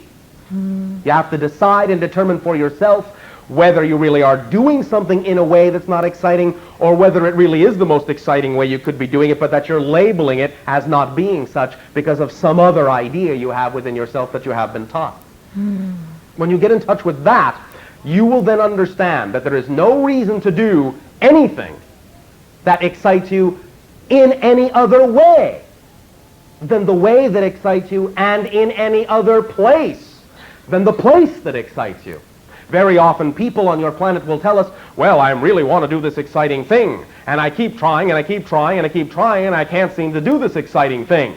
And let us say they are in Poughkeepsie. And they say, well, this exciting thing, I can't seem to do it. And we say, well, what is this exciting thing? Well, I'd love to have a retreat in Santa Fe. Well, what are you doing in Poughkeepsie? Oh, yeah. Well, I thought I could just do this exciting thing here while I'm here because I'm afraid to move. Well, there's the problem. The idea, again, is that you must look at the thing that excites you as a whole picture. A whole picture. No offense to Poughkeepsie. The idea is that it must be done in all the ways that are exciting and in the places that are exciting to be the exciting thing. You understand this? Yes, I got it. Thank you. Yeah, I got it. Because I wasn't doing it in all the ways I wanted to Yes. do it because I felt it was not Yes. possible to have it exactly the way I wanted it. Thank you. That's what's burning you out. Your resistance to the truth that you can have it exactly as you want it. Because, I say so. thank you. Because you say so. End of story. Thank you very much. Thank you. You may all enjoy a short break. We'll resume contact in approximately 1 1/2 to 2 of your hours of counting. We thank you very much. Allow yourself to enjoy and digest your break, your information, yourselves. Relax within yourselves. Be fresh and be prepared to become new selves as we continue. I will say, let's continue with sharing. You may proceed. Hi, Bashar. And good day to you. We played a spinning game once, and I marked out a matrix, so I'd like to do a holographic game question. All right. And I'll mark out the matrix points, and I'll give a little explanation, if that's okay. Guys, Okay, the first one is, we talked about the platonic solids and the fact that there were 5 designated, but there really are 8, the 6th of which is the tesseract. So that's the first point, and I wondered if you could relate that to what you talked about this morning with the 7 chakras and the fact that the tesseract is the 6th, located at the 6th chakra point, and that you didn't mention icosahedron and dodecahedron. this is a different system altogether. What we are giving you as the keys of ascension are symbols that are connected to activation points, are not exactly the same as the lineage as geometric solids, though some of them will overlap and have certain similarities to them. The idea to understand is that the other regular solids, like the tesseract, do not exist in exactly what you would call your dimension of physical reality. And it requires an extra dimensionality, an extra quality, that of self-interactivity, before these other regular solids can be created. But the tesseract acts as the bridge between the physical and non-physical reality, pointing the way to the extra forms, which really have no names per se, and can really only be experienced from the 4th dimensional state. But the tesseract is the one that coexists, has, as you would say, both feet, one in one world, one in the other world, bridging the two, and allows you to see the direction in which the others would exist. Now, there do exist in your reality, to some degree, shadow forms, bits and pieces of these higher dimensional regular solids. But again, these things do not really have an exact naming in your language. They have from time to time been perceived by certain individuals in certain ways, but you generally only see them as flat images, flat designs, flat patterns, because that is the only way your physical mentality can make sense out of the higher dimensional forms.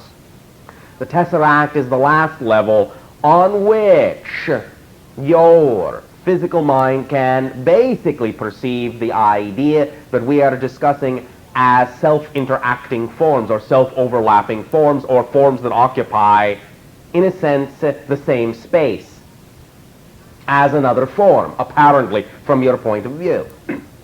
The idea of the keys we have chosen is that they are relative to your physical reality and the levels of reality, non-physically speaking, that are immediately connected to your electromagnetic field and are generally representative of your version of the higher realms, but are not actually the forms of the higher realms themselves. There is a difficulty in translating this directly into your language and into your concepts, but the forms we have chosen will at least be analogies of some of the higher dimensionalities and will suffice to act as symbols representative enough to get your vibration to move in the direction that it needs to. Ultimately, eventually in your evolution, leading to a more direct experiential understanding of the higher forms and the higher realms themselves. Do you understand what we are saying? May I reiterate what I understand? Yes. That the formation you gave for the chakras, those symbols are visual doorways, in Yes. a sense, geometric doorways. Yes. That will assist in connecting to the higher realms. Yes. They are geometric translations of vibrational equations. You understand? I think so.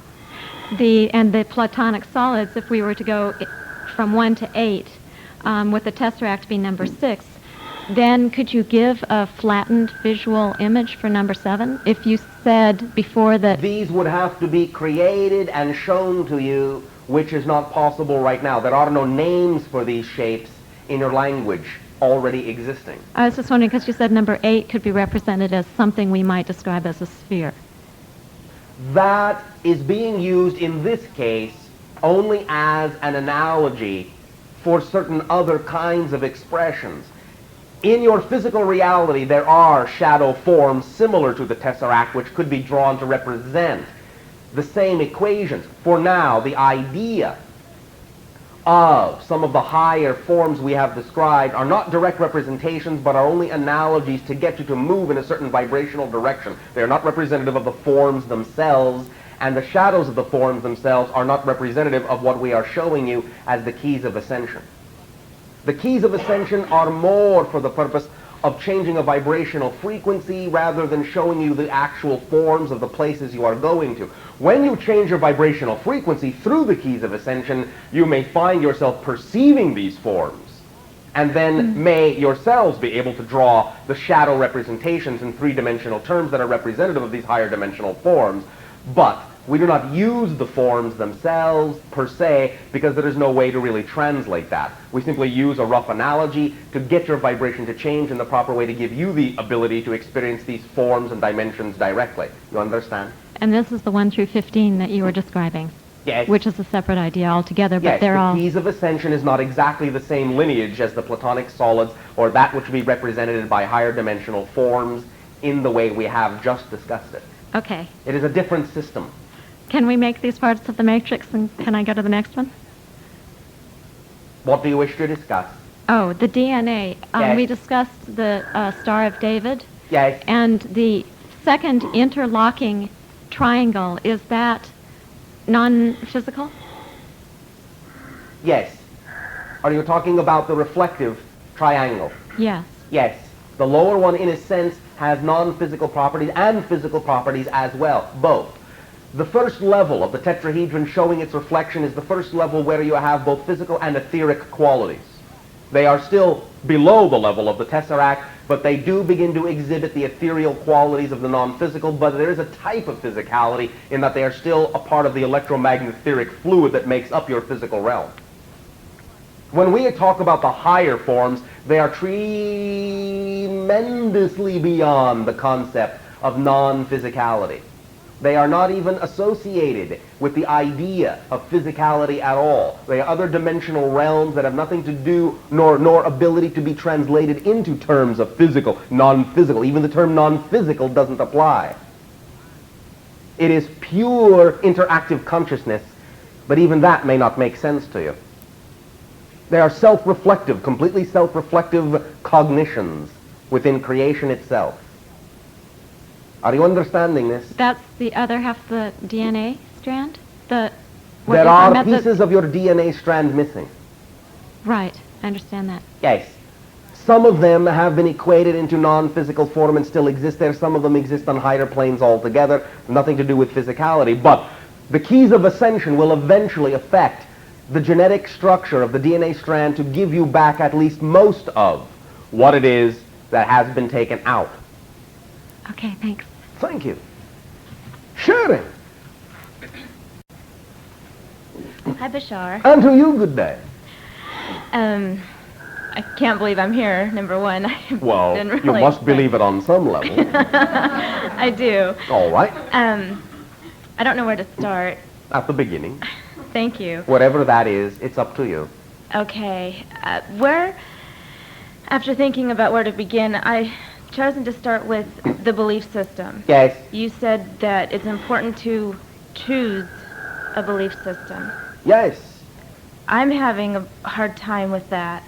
Are you? Not in all cases. Sometimes it is easy for you. Understood, but I don't know why it's easier sometimes and not easier other times. Because when it is easy, you do not bring expectation into it. You just do it. Right. There are certain times when you simply know what you want and you just choose it. Exactly. There are other times when associations are being attached to the belief. Conditions are being put upon the beliefs. And you, in that sense, sometimes will bow to the conditions rather than just going for the pure belief. This is simply how many of you have been trained. That's all. It's just a matter of training, just a matter of habit, just a matter of practice. How do I change that? First, by knowing that you can. That's the first clue. By knowing that you can. By knowing it is not absolutely chiseled in steel or fixed in form. By knowing that your beliefs are mutable, malleable, transformable. You understand so far? Yes. A belief will always attempt to make itself seem to be absolute in its nature. That is the way you experience reality. A belief must be self-fulfilling, self-reinforcing, and carries with it, generally as part of its equation, an automatic inability to know that other beliefs can replace it. Otherwise, you would not be able to experience limited reality, which does have a positive purpose. So the idea, first of all, is to recognize that the very formula of a belief is self-reinforcing. And that's, to some degree, what has made it difficult for many of you to realize that you do, in fact, change them all the time. Many times when you change your belief, you don't really realize that you have, because the new belief leaves no clue of the old belief and leaves no awareness that there can be a new belief after that. You understand me so far? Yes. All right. Are you sure? No. All right. Each belief is an equation that sets up a certain reality. That reality has to appear for the purpose of experiencing that reality as if that really is the only true reality that exists at that moment. Thus, by definition, many realities are exclusive of the possibility of even knowing that another reality can exist. That's how belief systems can manifest in physical reality. Now you're in the transformational age, where you are beginning to include as one of your belief systems that other belief systems can exist and that you can actually change from one to the other. That's why you're exploring this whole notion at all. So now your beliefs are becoming more open-ended, and this is what is causing some confusion in many individuals, and it is also the reason, this idea of self-reinforcing realities, why so many religions and other philosophical belief systems upon your planet always think they have the truth, the one truth, the one right way, and everyone else is wrong. It's because for them that is true. Their truth is true, but all truths are true. That's the whole point. What you're learning now is that all truths are true, but when you're in one particular truth, it designs itself to seem as if all other truths are false. Otherwise, you can't focus on the one truth. You can't experience that one particular truth in all of its limited glory. But now you're beginning to understand that all truths are true. And so now you have the ability to move ahead and to create within yourself an understanding that as soon as you acknowledge that all truths are equal and equally choosable, and one does not have more power than another to manifest, then you begin to equalize and balance all the possibilities in your life, and then it's just a matter of preference, not a matter of, well, I can't choose that one because it's more difficult than this, or if I choose that, it will make it impossible to choose that one. Now it's just, all right, here's this choice, here's that choice. It's positive, it's negative. Doesn't matter. I just prefer this. I just prefer that. And knowing, as we said before, that the act of choosing itself, the act of making the decision itself is the creative act, then you can know that as soon as you choose, you have changed the entire reality. With every choice comes a change of the reality. Completely, completely, completely. The one thing, the one belief that makes it seem, or might make it seem as if that is not happening, is that there is only one reality, and that any changes you experience are only small changes within the one reality that never changes. Instead of understanding that each and every apparently small change you make actually changes the total reality, and therefore the total you. You see the difference here? Mm-hmm. Again, we use the analogy that we call the blue cube. Imagine in your mind a blue cube. All 6 sides are blue. Have you got it? Mm-hmm. Have you got it? Yeah. All right. Now, in your mind, change just one side to red. Just one. All right. Now, 2 ways to look at this. Well, same blue cube, but now I've changed just one side to red. Small change, but it's still the blue cube. I've just changed one face. Or you can say, wait a minute.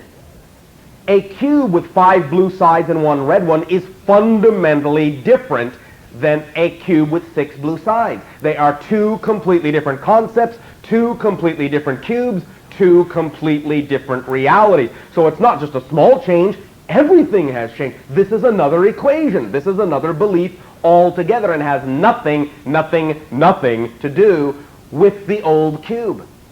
When you look at it that way, it becomes easy to change everything in your reality, because you know that any change is a change in everything.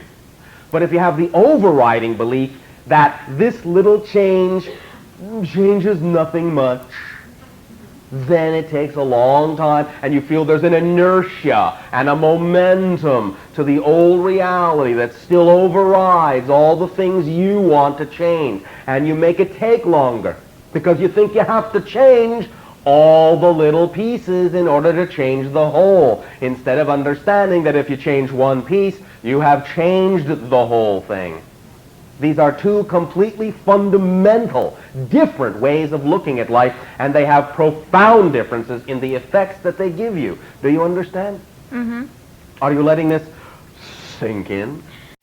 Well, I think it's a little deeper than that. Oh, right, in what sense? Well, I'm having some confusion with the religion subject. All right, in what way? Well, the fact that there is a God. Yes. And there are so many religions out there.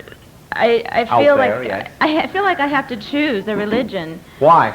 The only thing you need to know is your relationship to all that is. That, in a sense, is a religion. But I want to, I have children. I want Yes. to raise them with respect for the Lord, and Well, what's show stopping them, you? I don't know where to start. Start in your home. With the Bible? It doesn't matter. But the idea is to understand this. Generally, what you call religion on your planet, the ones that you recognize as mainstream religions, have generally been structured to take your power away from you, have been structured to disconnect you from your natural relationship to all that is, and to get you to hand over the responsibility of that connection to someone else. And I don't agree with those religions. Then there is no reason for you to teach your children those structures. All you need to do is put them in touch with the fact that they are aspects of the infinite. That is their relationship. And that's where it all began anyway. The ritualization is up to each and every individual. Each person is their own religion in that sense of how they wish to represent their connection to the infinite. As long as you instill within them that they are already aspects of the infinite, and if they know they are already as powerful as they need to be to create whatever reality they want without having to hurt themselves or anyone else in order to do it, There's nothing else you need to teach them. Let them manifest their relationship to the infinite in whatever way feels correct for them, because whatever way feels correct for them will be the way that the infinite wishes to express itself as that person. You understand? Mm-hmm. Keep it simple. Keep it very simple. Let them be self-realized beings and decide how they wish to express a connection that already exists. You don't need religion to give you the connection. The connection is already there. Religion is just a way of expressing the connection that's already there. And the less ritual a person needs, the less religion they need. You understand? Yes, I do. Does this help you? Very much. Well, thank you very much. Thank you. And now, each and every one of you become very, very comfortable. Put down all your things. There will be no writing. There will be no recording. There will be nothing that you need to pay attention to. Do not have anything that will demand your attention other than what will happen spontaneously within your imagination in the following meditation. Do not attend to any other physiological needs or desires or wants. Just let them go. You will miss nothing. You will know everything that you need to know.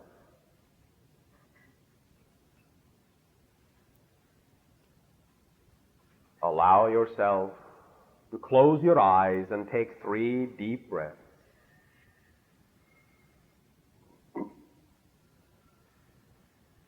And once again, we will underline, your imagination knows what it's doing.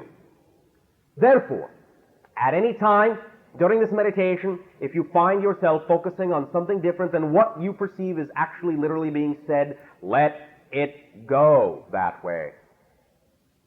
Have faith in yourselves. You know what you're doing. You will miss nothing. It will all sink in. Believe me, it will all sink in. Let us be concerned about that. We will find the doorways as you open them. We will insert the keys into the locks. They will open. Just be willing. Just be willing. That's all you need to do. Just be willing, and you will be open enough to receive the benefit that you need to receive. You may find that once this meditation has been delivered, you will want to listen to it a few times. You will want to gain practice with it, and I would suggest that you do practice with it. Every day if possible. Practice it. Until you really know that you have really become familiar with that vibrational state. That vibrational state of your higher self. Now let us begin. Breathing evenly, at peace, feeling the joy and the love, the unconditional love that you were created with from all that is. Relaxing into your true natural self. All the ideas of doubt, all the ideas of worry, dissolving, becoming more and more transparent, allowing you to see for what they are, just thoughts, just notions, just beliefs, not steel, not concrete, not even wood, not even paper, not even air. Insubstantial. Only as real as you believe it to be. On and off, here and gone, opaque, transparent, heavy and light, light, light, light. Now let the light fade to darkness. And all-encompassing, all-embracing, all-supportive, deep, velvety, velvety darkness of great potential, formlessness, absolute, eternal formlessness.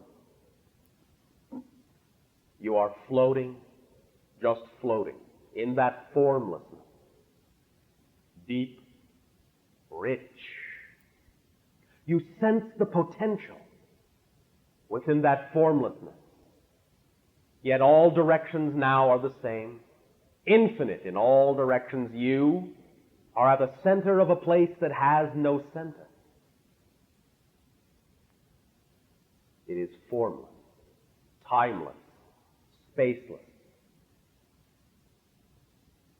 No place, nowhere, nothing. Nothing at all. But then a realization, a cohesiveness, a crystallization takes place within the consciousness itself, that is the formlessness. A realization that even nothing is something. And it crystallizes, collapses. The infinite depth of the formlessness collapses to a single point. A single point.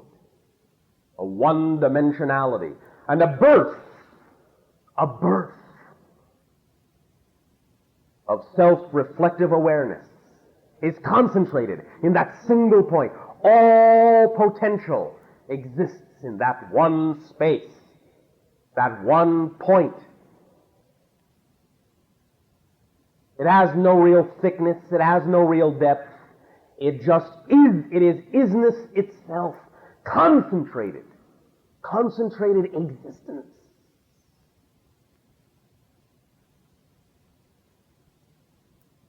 And now, the first step.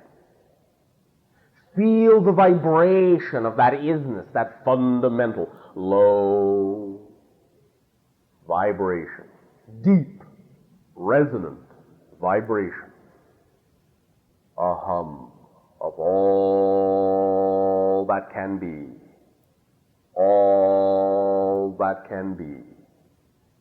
Feel the deep, deep vibration of all that can be.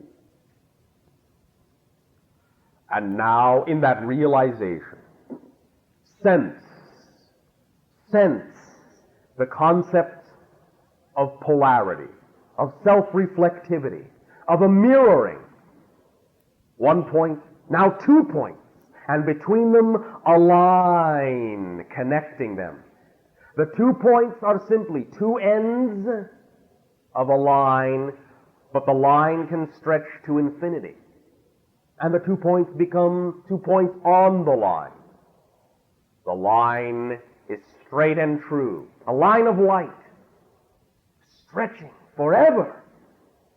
Feel the slight raise in vibration from the single point of the vibration, raising to a line, stretching forever onward, forever out, forever and ever. And you feel that pitch, that vibration. And now, another realization. If you could move in this direction, you can move in another direction, and the line vibrates like the chord of a string, vibrates, giving birth to a new dimension, and it turns and vibrates and vibrates and turns into a plane, flat and true, stretching perpendicular to the line forever and ever and ever, humming and vibrating with potential and energy in a thin plane. No thickness at all, just thin, just plain, just out and away, all directions, out and away, a never-ending horizon. Never-ending horizon. Vibrating at a higher pitch, containing an infinite number of lines which contain an infinite number of points. An infinite number of points rising to an infinite number of lines, rising to an infinite plane. An infinite plane. Vast potential. And yet you know there is something more, something higher, yet another direction that you could move in. It's no longer an outness. What is it? What is it? You search for that new direction of self-reflection. It is not just an outness, but it is an outwardness, an upness, a downness, a depth, a weight, a mass, a space, a volume, a time. And you stretch up and down into the cube of physical space. The grounding, the anchoring, the solidity, the sharpness, the definition, the volume, the depth, the richness that it contains. The sense of withinness, withoutness. Volume, physicality, structure, crystallization, dimension, reality, realization, reflectivity, all these concepts in the new vibration, the new equation of the cube. And out of the blackness that was there before, a new frequency. Dim at first, you scan for it in the depths of the cube, the black depths of the cube. You scan for it, and it begins as a soft glow, a glow you have never seen, never knew was possible, and the glow is deep, deep red, deep, burning embers, the fires of creation. A new vibration, hot and pure, deep and true, deep and true. And as you allow yourself to feel that vibration of redness, it fills that reality, fills the infinite cube. You are immersed in the deep glowing embers of that vibration of deep red. And you feel it concentrate and focus. Focus on one of the lines, one of the volumes within that cube. This volume becomes the concept of a body, a crystallization taking place, a solidification taking place. And this red flows in and through an opening, a gate, an energy, a swirling energy, collecting, compacting, amassing in what becomes the lower chakra of this upward line, this upward form, this new body, this new crystal.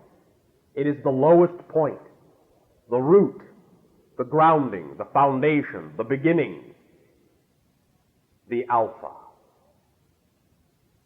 the bottom line. And you feel this vibration of redness, this vitality coursing through the entire crystal, but keeping its focal point in that bottom position,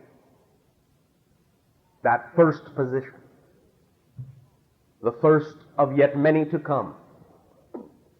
And you feel its deep vibration as the sense of touch itself, of awareness, of physicality itself, aliveness, physicalness, vibrancy, vitality, sexuality, sensuality, warmth.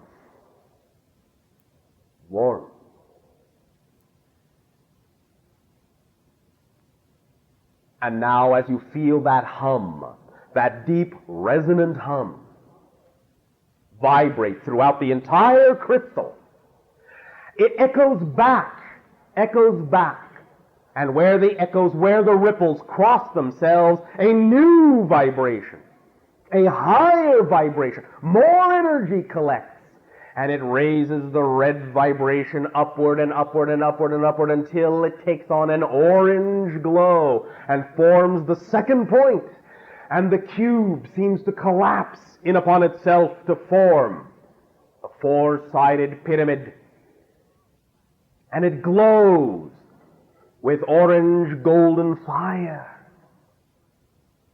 And all of a sudden a new dimension erupts within this space, an orange glow that takes its place above the red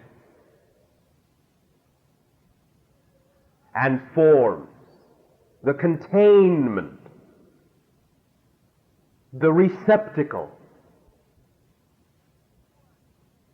the feeding source, the sustenance, the stomach, the belly, the idea of that which provides, that which sustains, that which gives energy, that which in a sense gives a form of emotionality, of contentment, of support from all that is. And this orange glow allows you a new sensation of touch, one that starts a new vibration, and the echo comes back. The first echo is heard by you, and the sense of hearing opens up a whole new dimension of receptivity. The first echo creates the hearing sense and brings it into existence and manifestation. And as this new hearing comes back again, self-reflective, echoing upon itself, a new vibration, a new energy, ever upward, begins to turn the orange brighter, brighter, brighter into a hotter, hotter, hotter fire of golden yellow glow. And the pyramid, the four-sided pyramid, collapses yet again into a tetrahedral structure, 3 sides, a base of an equilateral triangle and 3 more equilateral triangles, collapsing yet again into a sharp, sharp, bright point. And this rises upwards into the pit of what becomes the solar plexus under the growing rib cage, that which sends out a beam of yellow golden light to connect you to the concept of past and future selves, a beam perpendicular running through the new body, ever outward, infinitely ever outward, to connect you to the ultimate future, the ultimate past, allowing you to know yourself as a linear time frame being, knowing your connection to all time, all places, all dimensions, along all of the electromagnetic planes of physical fourth-dimensional reality.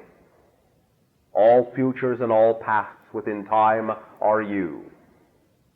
And this vibration, this golden glow, this feeling that permeates you with warmth and energy and vibrancy, erupts into a new sense like a dawning sun, and sight, behold sight, appears. Let there be light.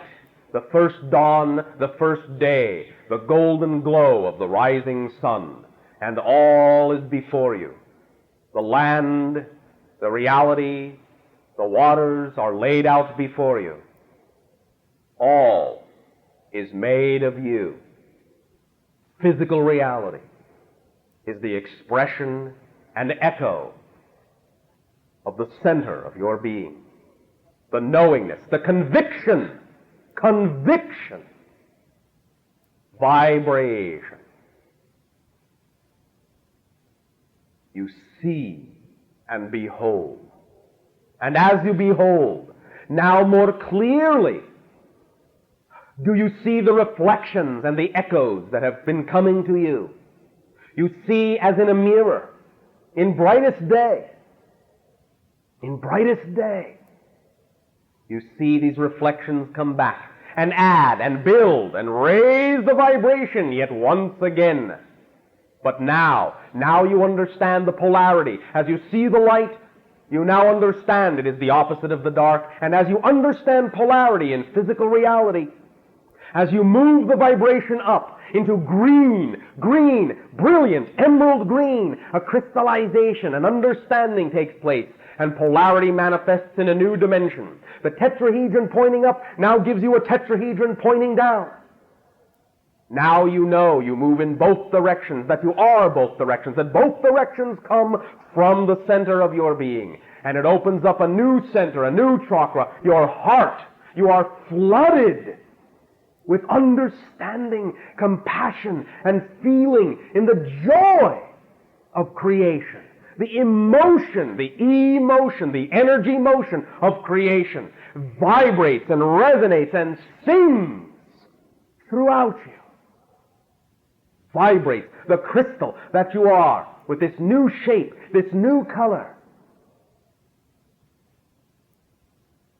this new understanding. And it enriches the reality. This new shape gives you a subtlety, shadings, colorations, and the sense of taste is born. The appreciation of the degree of differentiation and subtlety. This enrichment and love and verve for life itself. You taste of life. You drink of life. And you explode with sensations, large and small, subtle and strong.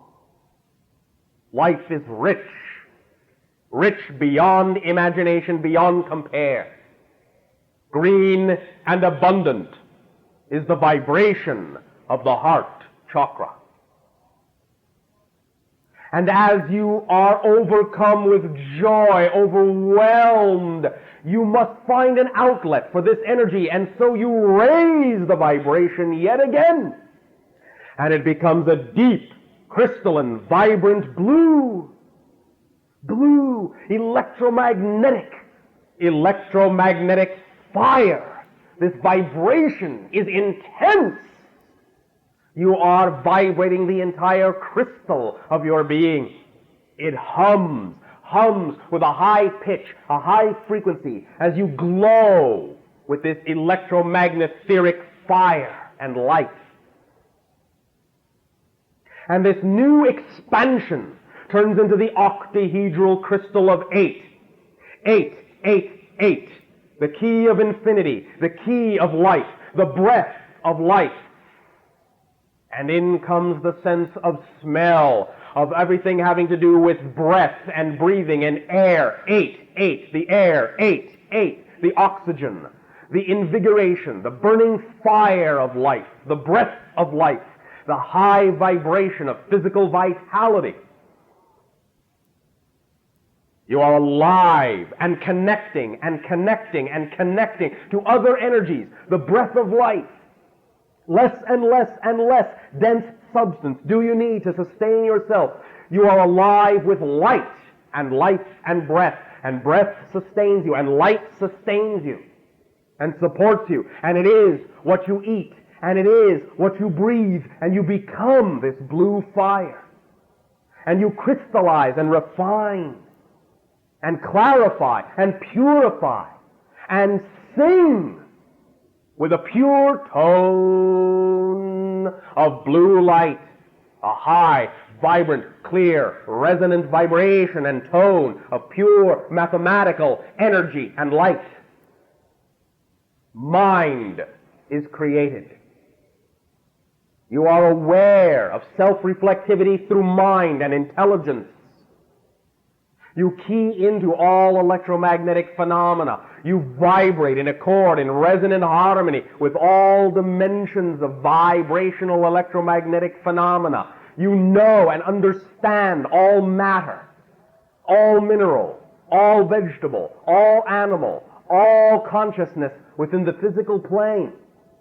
vibrates in accord to this blue light, and you speak your truth, and you breathe your truth.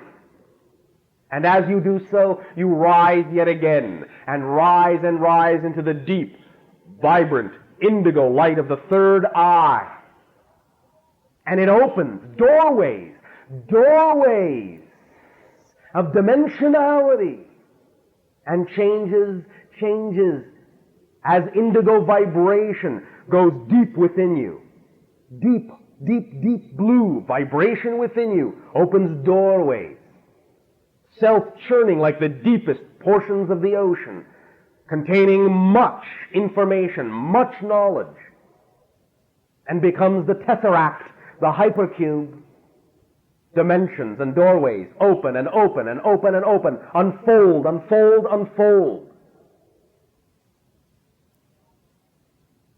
And this third eye chakra allows you to perceive that you have a sixth sense beyond the five of touch, hearing, sight, taste, smell, a sixth sense of orientation, of direction, magnetically aligned behind your eyes, outward like a compass, outward like a needle, through all dimensions, through all thresholds. You know what you know, what you know.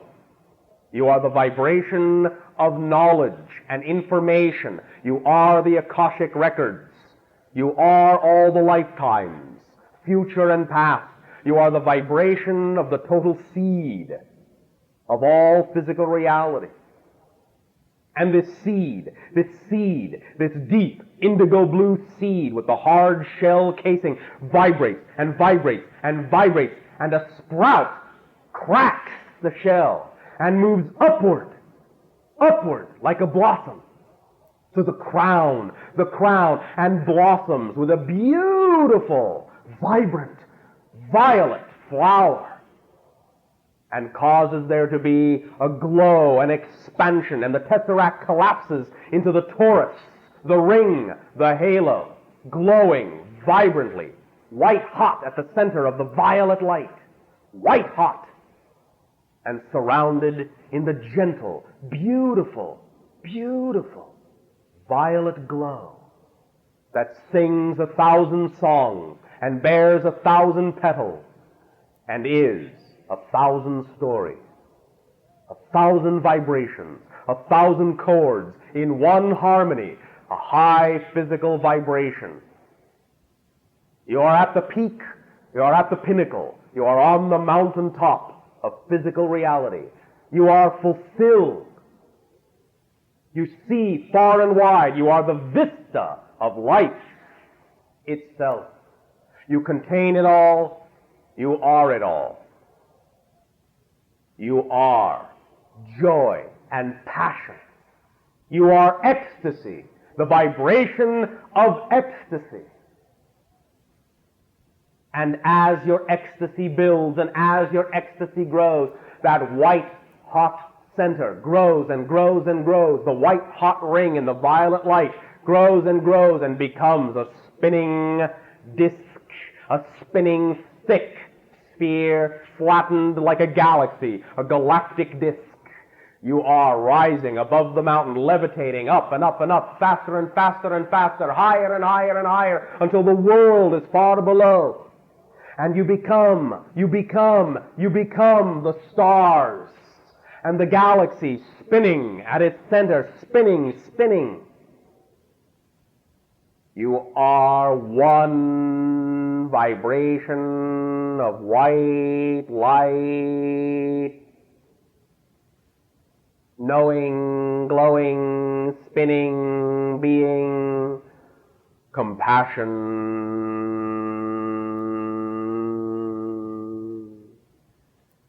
And as you spin and spin and spin and spin, you expand and expand and expand and expand into a sphere of clear, transparent light. Silvery, clear, transparent light. A sphere. All all that is. All that is. Unconditional love. All that is. And at this moment, the moment of perfect power, perfect place, perfect peace, perfect energy, clear, silver, transparent energy, lock this vibration and unlock all your potential. Turn all the keys all at once. Everything opens. You are a flood of light. You are light itself. Pure, undifferentiated. Light itself. Be.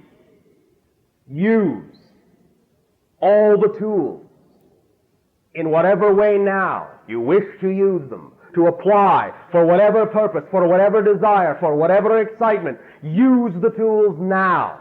On this level, use them. See, feel, be, know, do, assign, meaning, give, know, be, top, all, everything is. Use the tools. Expand and expand and expand and expand to infinity. Expand more and more and more and more. Let the energy carry this idea out. Let the energy carry out who you are, what you desire, what you know you are. And let the bubble pop. Let it go. Collapse to a disk. Collapse to a line. Collapse to a point. And rest. Rest. Rest. And as this point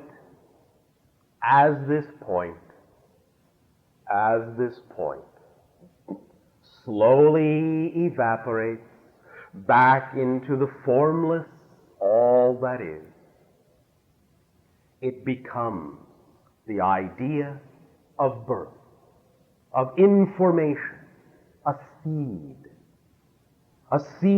of new potential that knows that its heart of hearts and its highest wish has been sent to the universe. Let it go. Let it work. Allow all that is to answer.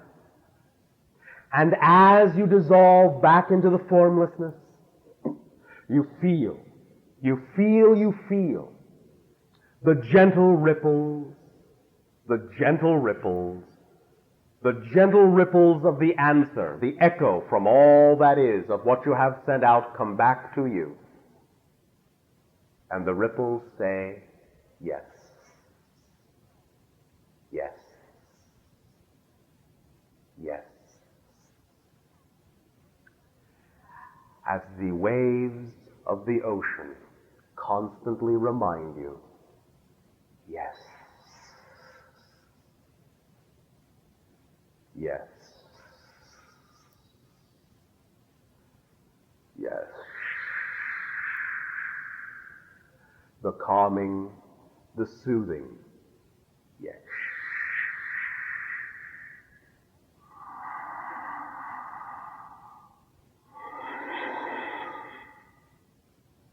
Breathe with the assurance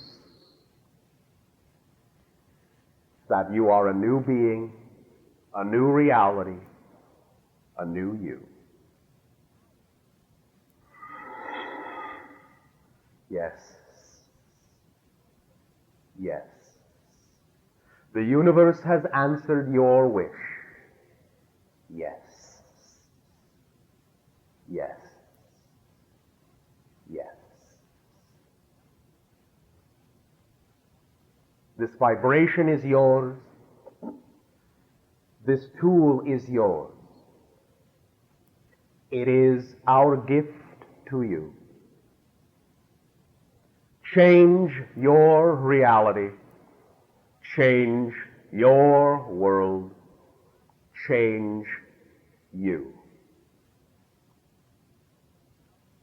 Be the you desire to be. Because you say so. Yes. Yes. When in doubt, remember, the universe says yes. Yes to you. Nothing is held back. Nothing is denied. Yes. Yes. You want to be who you really are, your true self. Your true self. The universe says yes. Yes. Yes. Take a deep breath. Open your eyes. Use this tool. Use this tool every day. Every day. I guarantee the changes will be profound.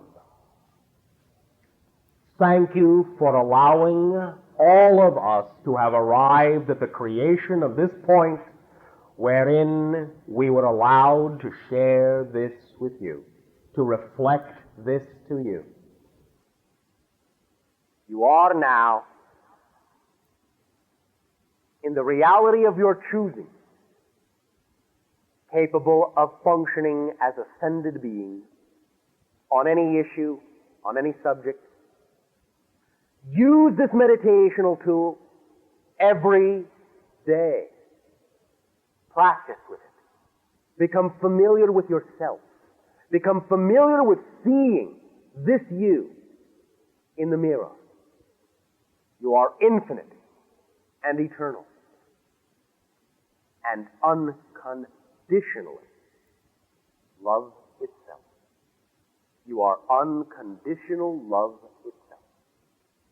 The vibration of existence, of love itself. Love yourself and ascend through that love to your highest aspirations, your highest accomplishments. Live the dream that you are. The pure, joyful dream of being one, of being one, of being, of being. Be. Be. Be.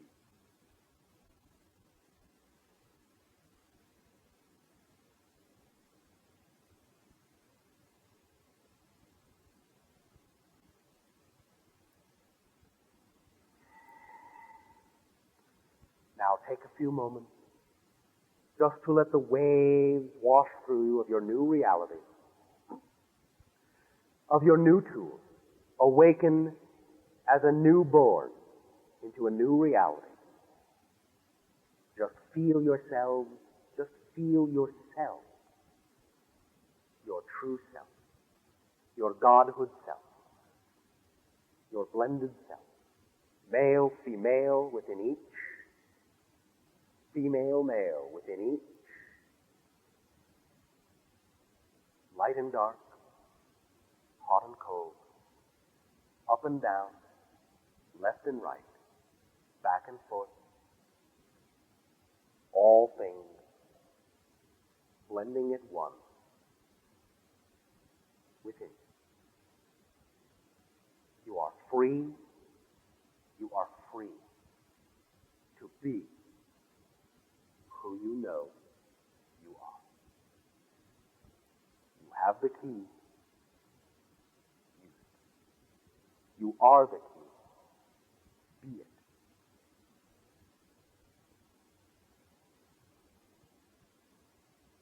At this timing, we express to each and every one of you our deepest, most heartfelt, unconditional joy and love at being allowed to reflect to you your own true image. Thank you for this gift. We bid you exciting and creative dream lives and life dreams.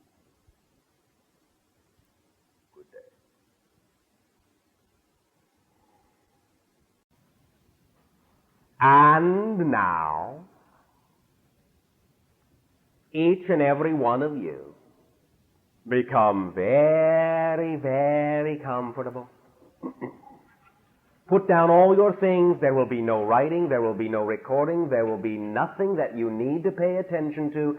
Do not have anything that will demand your attention other than what will happen spontaneously within your imagination in the following meditation.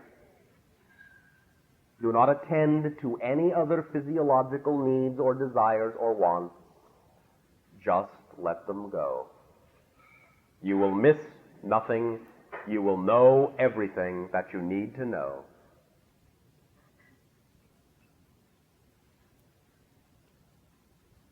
Allow yourself to close your eyes and take 3 deep breaths.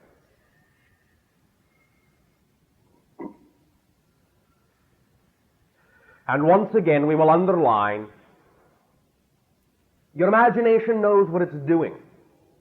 Therefore, at any time during this meditation, if you find yourself focusing on something different than what you perceive is actually literally being said, let it go that way. Have faith in yourselves. You know what you're doing. You will miss nothing. It will all sink in. Believe me, it will all sink in. Let us be concerned about that. We will find the doorways as you open them. We will insert the keys into the locks. They will open. Just be willing. Just be willing. That's all you need to do. Just be willing, and you will be open enough to receive the benefit that you need to receive. You may find that once this meditation has been delivered, you will want to listen to it a few times. You will want to gain practice with it, and I would suggest that you do practice with it. Every day if possible. Practice it. Until you really know that you have really become familiar with that vibrational state. That vibrational state of your higher self. Now let us begin. Breathing evenly, at peace, feeling the joy and the love, the unconditional love that you were created with from all that is. Relaxing into your true natural self. All the ideas of doubt, all the ideas of worry, dissolving, becoming more and more transparent, allowing you to see for what they are, just thoughts, just notions, just beliefs, not steel, not concrete, not even wood, not even paper, not even air. Insubstantial. Only as real as you believe it to be. On and off, here and gone, opaque, transparent, heavy and light, light, light, light. Now let the light fade to darkness, and all-encompassing, all-embracing, all-supportive, deep, velvety darkness of great potential, formlessness, absolute, eternal formlessness. You are floating, just floating, in that formlessness. Deep, rich. You sense the potential within that formlessness.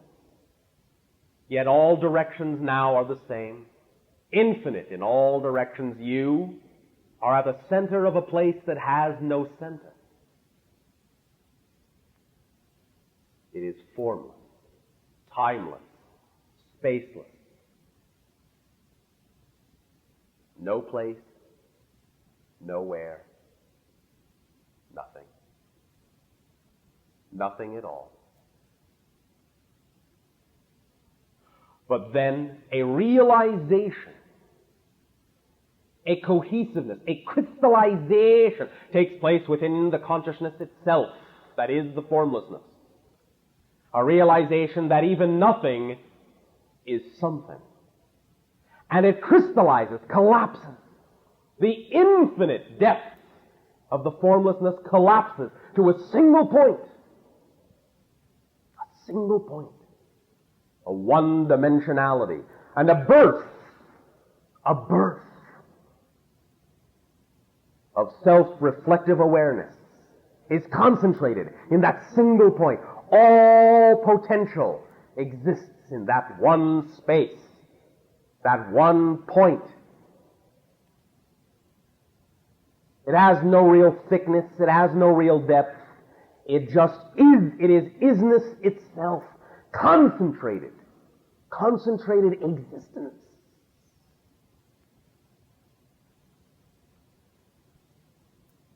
And now, the first step. Feel the vibration of that isness, that fundamental low vibration.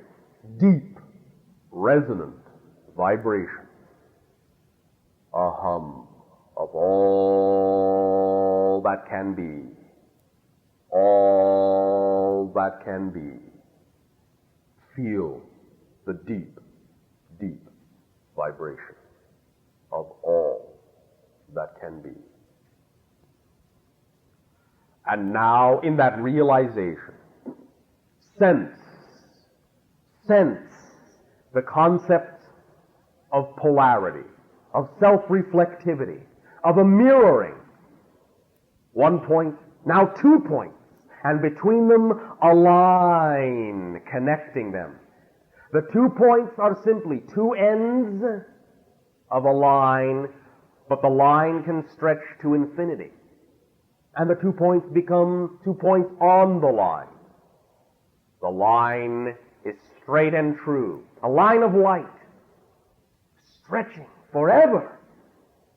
Feel the slight raise in vibration from the single point of the vibration, raising to a line, stretching forever onward, forever out, forever and ever.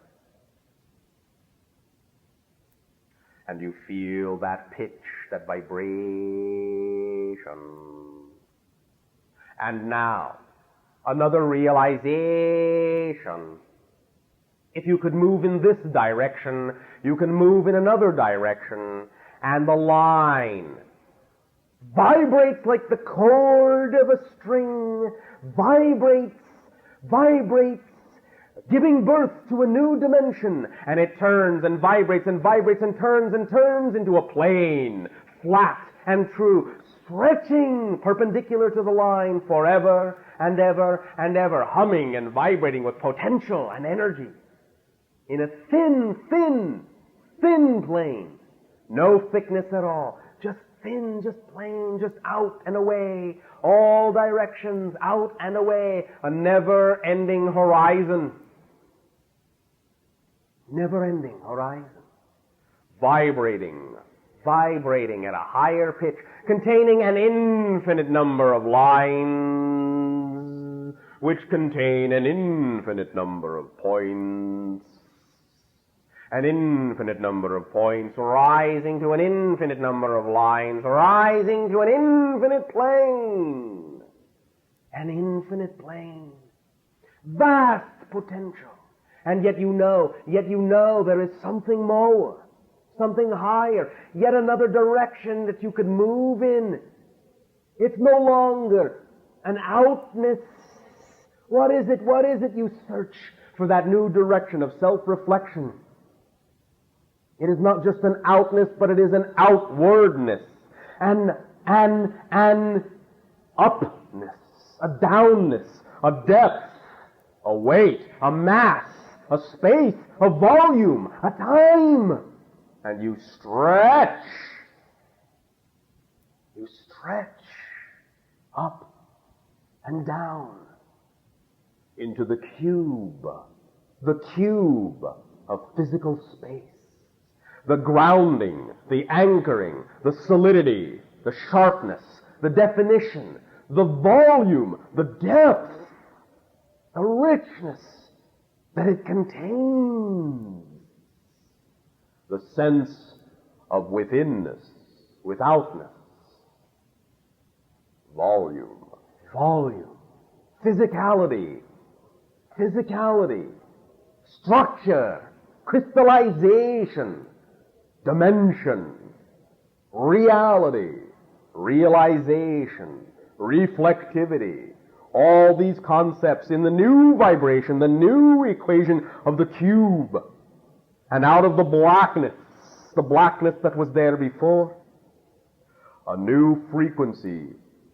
Dim at first, you scan for it in the depths of the cube, the black depths of the cube. You scan for it, and it begins as a soft glow, a glow you have never seen, never knew was possible, and the glow is deep, deep red, deep, burning embers, the fires of creation. A new vibration, hot and pure, deep and true, deep and true. And as you allow yourself to feel that vibration of redness, it fills that reality, fills the infinite cube. You are immersed in the deep glowing embers of that vibration of deep red. And you feel it concentrate and focus. Focus on one of the lines, one of the volumes within that cube. This volume becomes the concept of a body, a crystallization taking place, a solidification taking place. And this red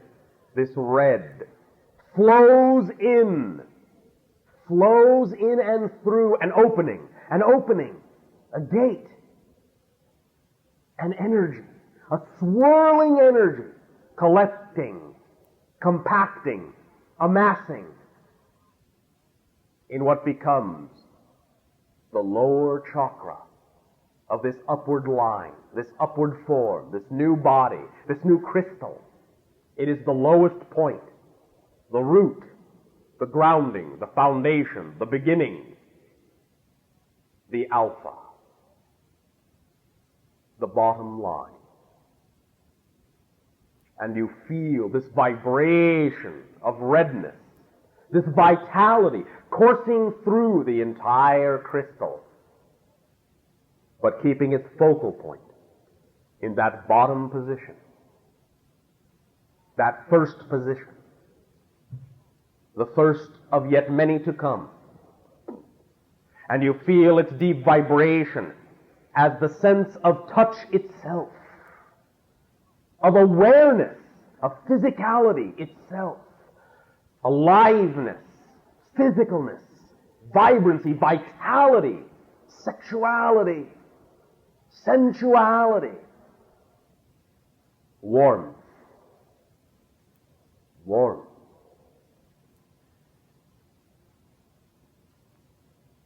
And now as you feel that hum, that deep resonant hum, vibrate throughout the entire crystal, it echoes back,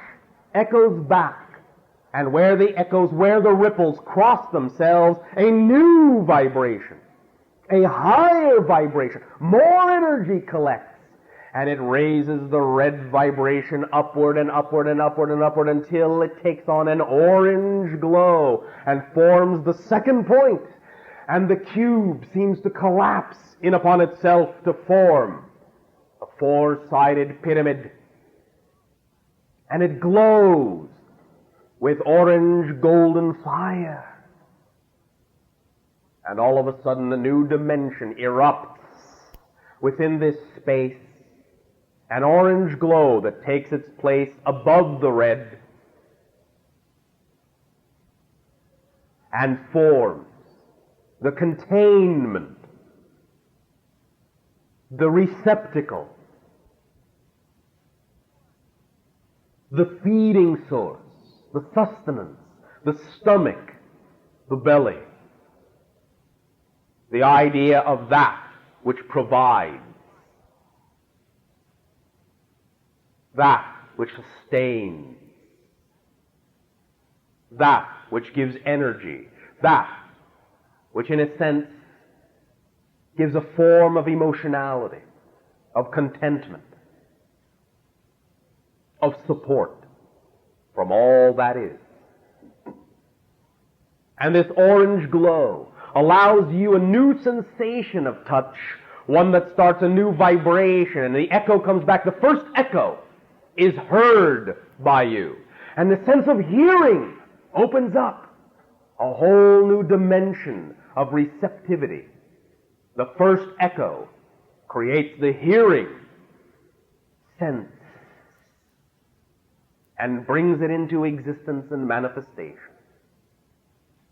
And as this new hearing comes back again, self-reflective, echoing upon itself, a new vibration, a new energy, ever upward, begins to turn the orange brighter, brighter, brighter into a hotter, hotter, hotter fire of golden yellow glow. And the pyramid, the four-sided pyramid, collapses yet again into a tetrahedral structure, 3 sides, a base of an equilateral triangle and 3 more equilateral triangles, collapsing yet again into a sharp, sharp, bright point. And this rises upwards into the pit of what becomes the solar plexus under the growing rib cage. That which sends out a beam of yellow golden light to connect you to the concept of past and future selves. A beam perpendicular running through the new body, ever outward, infinitely ever outward, to connect you to the ultimate future, the ultimate past, allowing you to know yourself as a linear time frame being, knowing your connection to all time, all places, all dimensions, along all of the electromagnetic planes of physical fourth-dimensional reality. All futures and all pasts within time are you. And this vibration, this golden glow, this feeling that permeates you with warmth and energy and vibrancy, erupts into a new sense like a dawning sun, and sight, behold sight, appears. Let there be light. The first dawn, the first day, the golden glow of the rising sun, and all is before you. The land, the reality, the waters are laid out before you. All is made of you. Physical reality is the expression and echo of the center of your being. The knowingness, the conviction, vibration. You see and behold. And as you behold, now more clearly, do you see the reflections and the echoes that have been coming to you? You see as in a mirror, in brightest day, you see these reflections come back and add and build and raise the vibration yet once again. But now you understand the polarity. As you see the light, you now understand it is the opposite of the dark. And as you understand polarity in physical reality, as you move the vibration up into green, brilliant, emerald green, a crystallization, an understanding takes place, and polarity manifests in a new dimension. The tetrahedron pointing up now gives you a tetrahedron pointing down. Now you know you move in both directions, that you are both directions, that both directions come from the center of your being. And it opens up a new center, a new chakra, your heart. You are flooded with understanding, compassion, and feeling in the joy of creation. The emotion, the energy motion of creation vibrates and resonates and sings throughout you. Vibrates the crystal that you are with this new shape, this new color, this new understanding. And it enriches the reality. This new shape gives you a subtlety, shadings, colorations, and the sense of taste is born. The appreciation of the degree of differentiation and subtlety. This enrichment and love and verve for life itself. You taste of life. You drink of life. And you explode with sensations, large and small, subtle and strong. Life is rich, rich beyond imagination, beyond compare. Green and abundant is the vibration of the heart chakra. And as you are overcome with joy, overwhelmed, you must find an outlet for this energy, and so you raise the vibration yet again. And it becomes a deep, crystalline, vibrant blue. Blue, electromagnetic fire. This vibration is intense. You are vibrating the entire crystal of your being. It hums with a high pitch, a high frequency, as you glow with this electromagnetheric fire and light.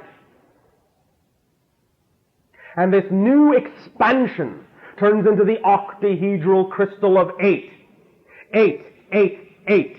The key of infinity, the key of life, the breath of life. And in comes the sense of smell, of everything having to do with breath and breathing and air. 8, 8, the air. 8, 8, the oxygen, the invigoration, the burning fire of life, the breath of life, the high vibration of physical vitality. You are alive and connecting and connecting and connecting to other energies, the breath of life. Less and less and less dense substance do you need to sustain yourself. You are alive with light and life and breath sustains you, and light sustains you and supports you, and it is what you eat, and it is what you breathe, and you become this blue fire, and you crystallize and refine and clarify and purify and sing with a pure tone of blue light, a high, vibrant, clear, resonant vibration and tone of pure mathematical energy and light. Mind is created. You are aware of self-reflectivity through mind and intelligence. You key into all electromagnetic phenomena. You vibrate in accord, in resonant harmony with all dimensions of vibrational electromagnetic phenomena. You know and understand all matter, all mineral, all vegetable, all animal, all consciousness within the physical plane. Vibrate in accord to this blue light, and you speak your truth, and you breathe your truth. And as you do so, you rise yet again, and rise into the deep, vibrant, indigo light of the third eye. And it opens doorways of dimensionality, and changes as indigo vibration goes deep within you.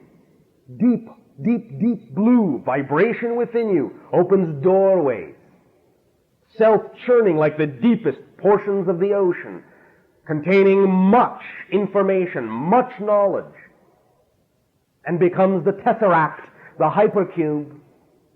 Dimensions and doorways open and open and open and open, unfold, unfold, unfold. And this third eye chakra allows you to perceive that you have a sixth sense beyond the five of touch, hearing, sight, taste, smell, a sixth sense of orientation, of direction, magnetically aligned behind your eyes, outward like a compass, outward like a needle, through all dimensions, through all thresholds. You know what you know, what you know. You are the vibration of knowledge and information. You are the Akashic records. You are all the lifetimes, future and past. You are the vibration of the total seed of all physical reality. And this seed, this deep indigo blue seed with the hard shell casing vibrates and vibrates and vibrates, and a sprout cracks the shell and moves upward like a blossom to the crown, and blossoms with a beautiful, vibrant, violet flower, and causes there to be a glow, an expansion, and the tesseract collapses into the torus, the ring, the halo, glowing vibrantly, white hot at the center of the violet light, white hot, and surrounded in the gentle, beautiful, beautiful violet glow that sings 1,000 songs and bears 1,000 petals and is 1,000 stories, 1,000 vibrations, 1,000 chords in one harmony, a high physical vibration. You are at the peak, you are at the pinnacle, you are on the mountaintop of physical reality. You are fulfilled.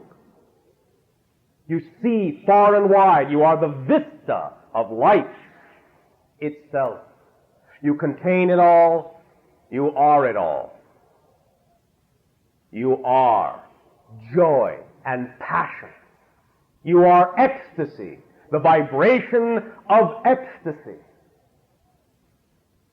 And as your ecstasy builds and as your ecstasy grows, that white hot center grows and grows and grows. The white hot ring in the violet light grows and becomes a spinning disk, a spinning thick sphere, flattened like a galaxy, a galactic disk.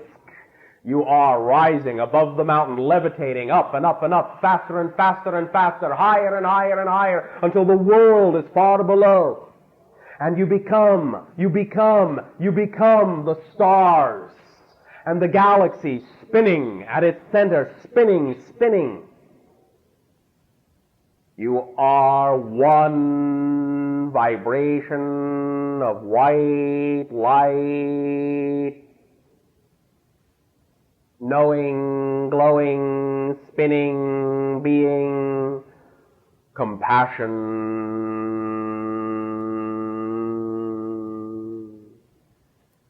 And as you spin and spin and spin and spin, you expand and expand and expand and expand into a sphere of clear, transparent light. Silvery, clear, transparent light. A sphere, a sphere, a sphere. All that is unconditional love, all that is. And at this moment, the moment of perfect power, perfect place, perfect peace, perfect energy, clear, silver, transparent energy, lock this vibration and unlock all your potential. Turn all the keys all at once. Everything opens. You are a flood of light. You are light itself. Pure, undifferentiated, light itself. Be use all the tools in whatever way now you wish to use them, to apply for whatever purpose, for whatever desire, for whatever excitement. Use the tools now. On this level, use them. See, feel, be, know, do, assign, meaning, give, know, be, top, all, everything is. Use the tools. Expand and expand and expand and expand to infinity. Expand more and more and more and more. Let the energy carry this idea out. Let the energy carry out who you are, what you desire, what you know you are. And let the bubble pop. Let it go. Collapse to a disk. Collapse to a line. Collapse to a point. And rest. Rest. Rest. And as this point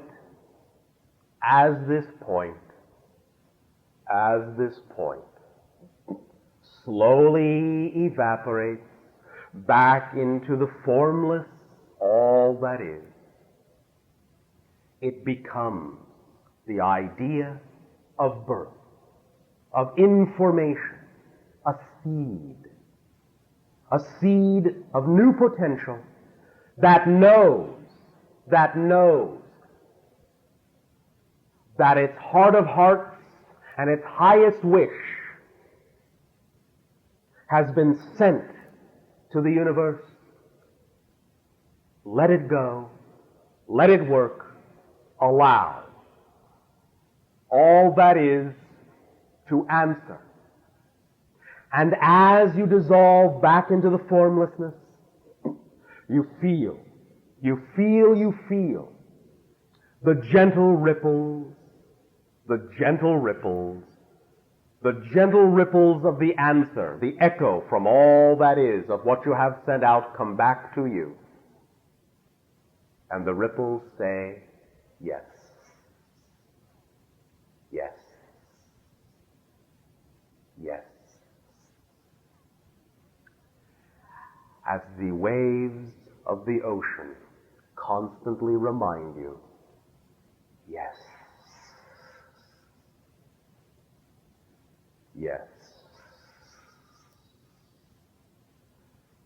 yes. The calming, the soothing, yes.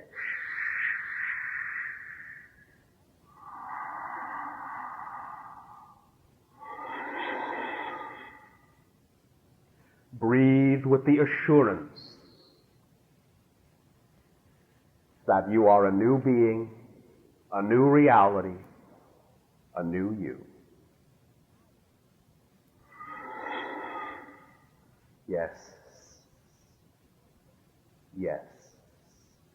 The universe has answered your wish. Yes. Yes. Yes. This vibration is yours. This tool is yours.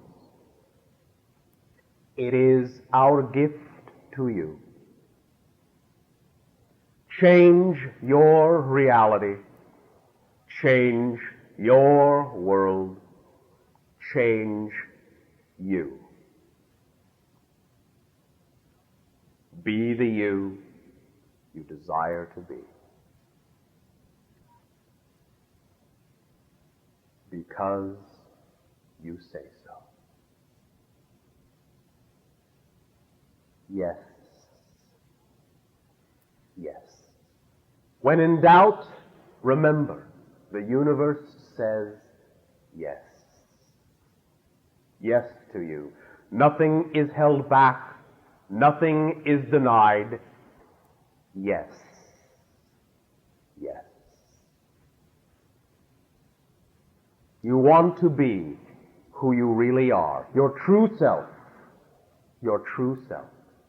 The universe says yes. Yes. Yes. Take a deep breath. Open your eyes. Use this tool.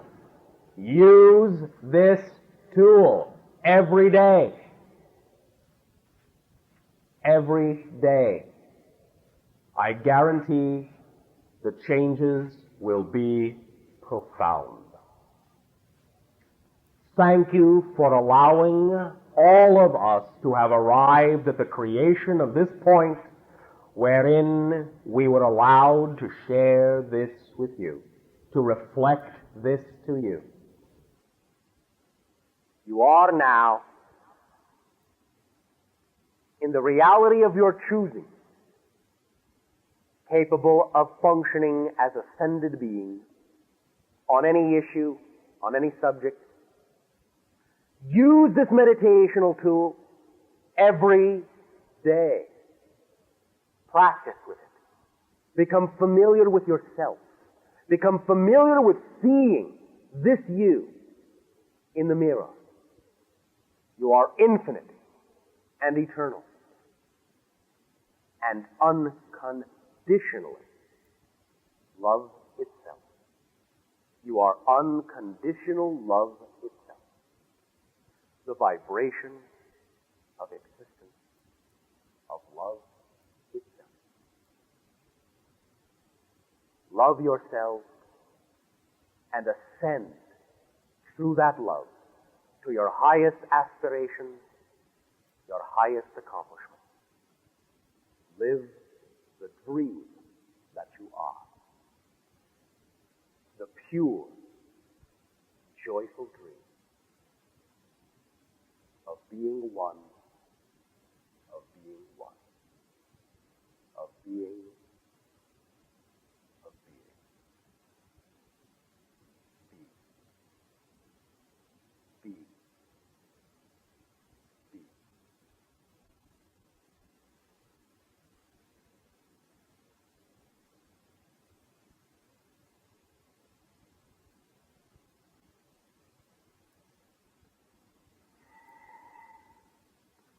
Now take a few moments just to let the waves wash through you of your new reality, of your new tool. Awaken as a newborn into a new reality.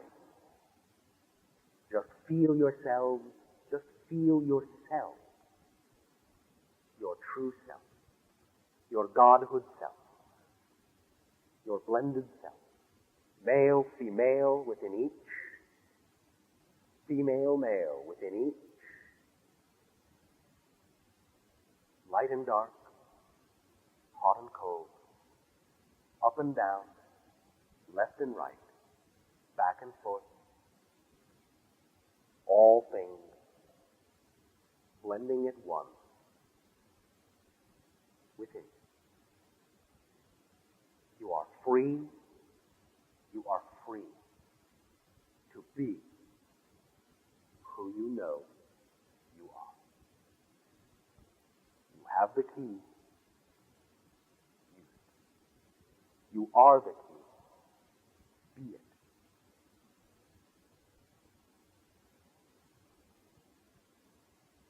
At this timing, we express to each and every one of you our deepest, most heartfelt, unconditional joy and love at being allowed to reflect to you your own true image. Thank you for this gift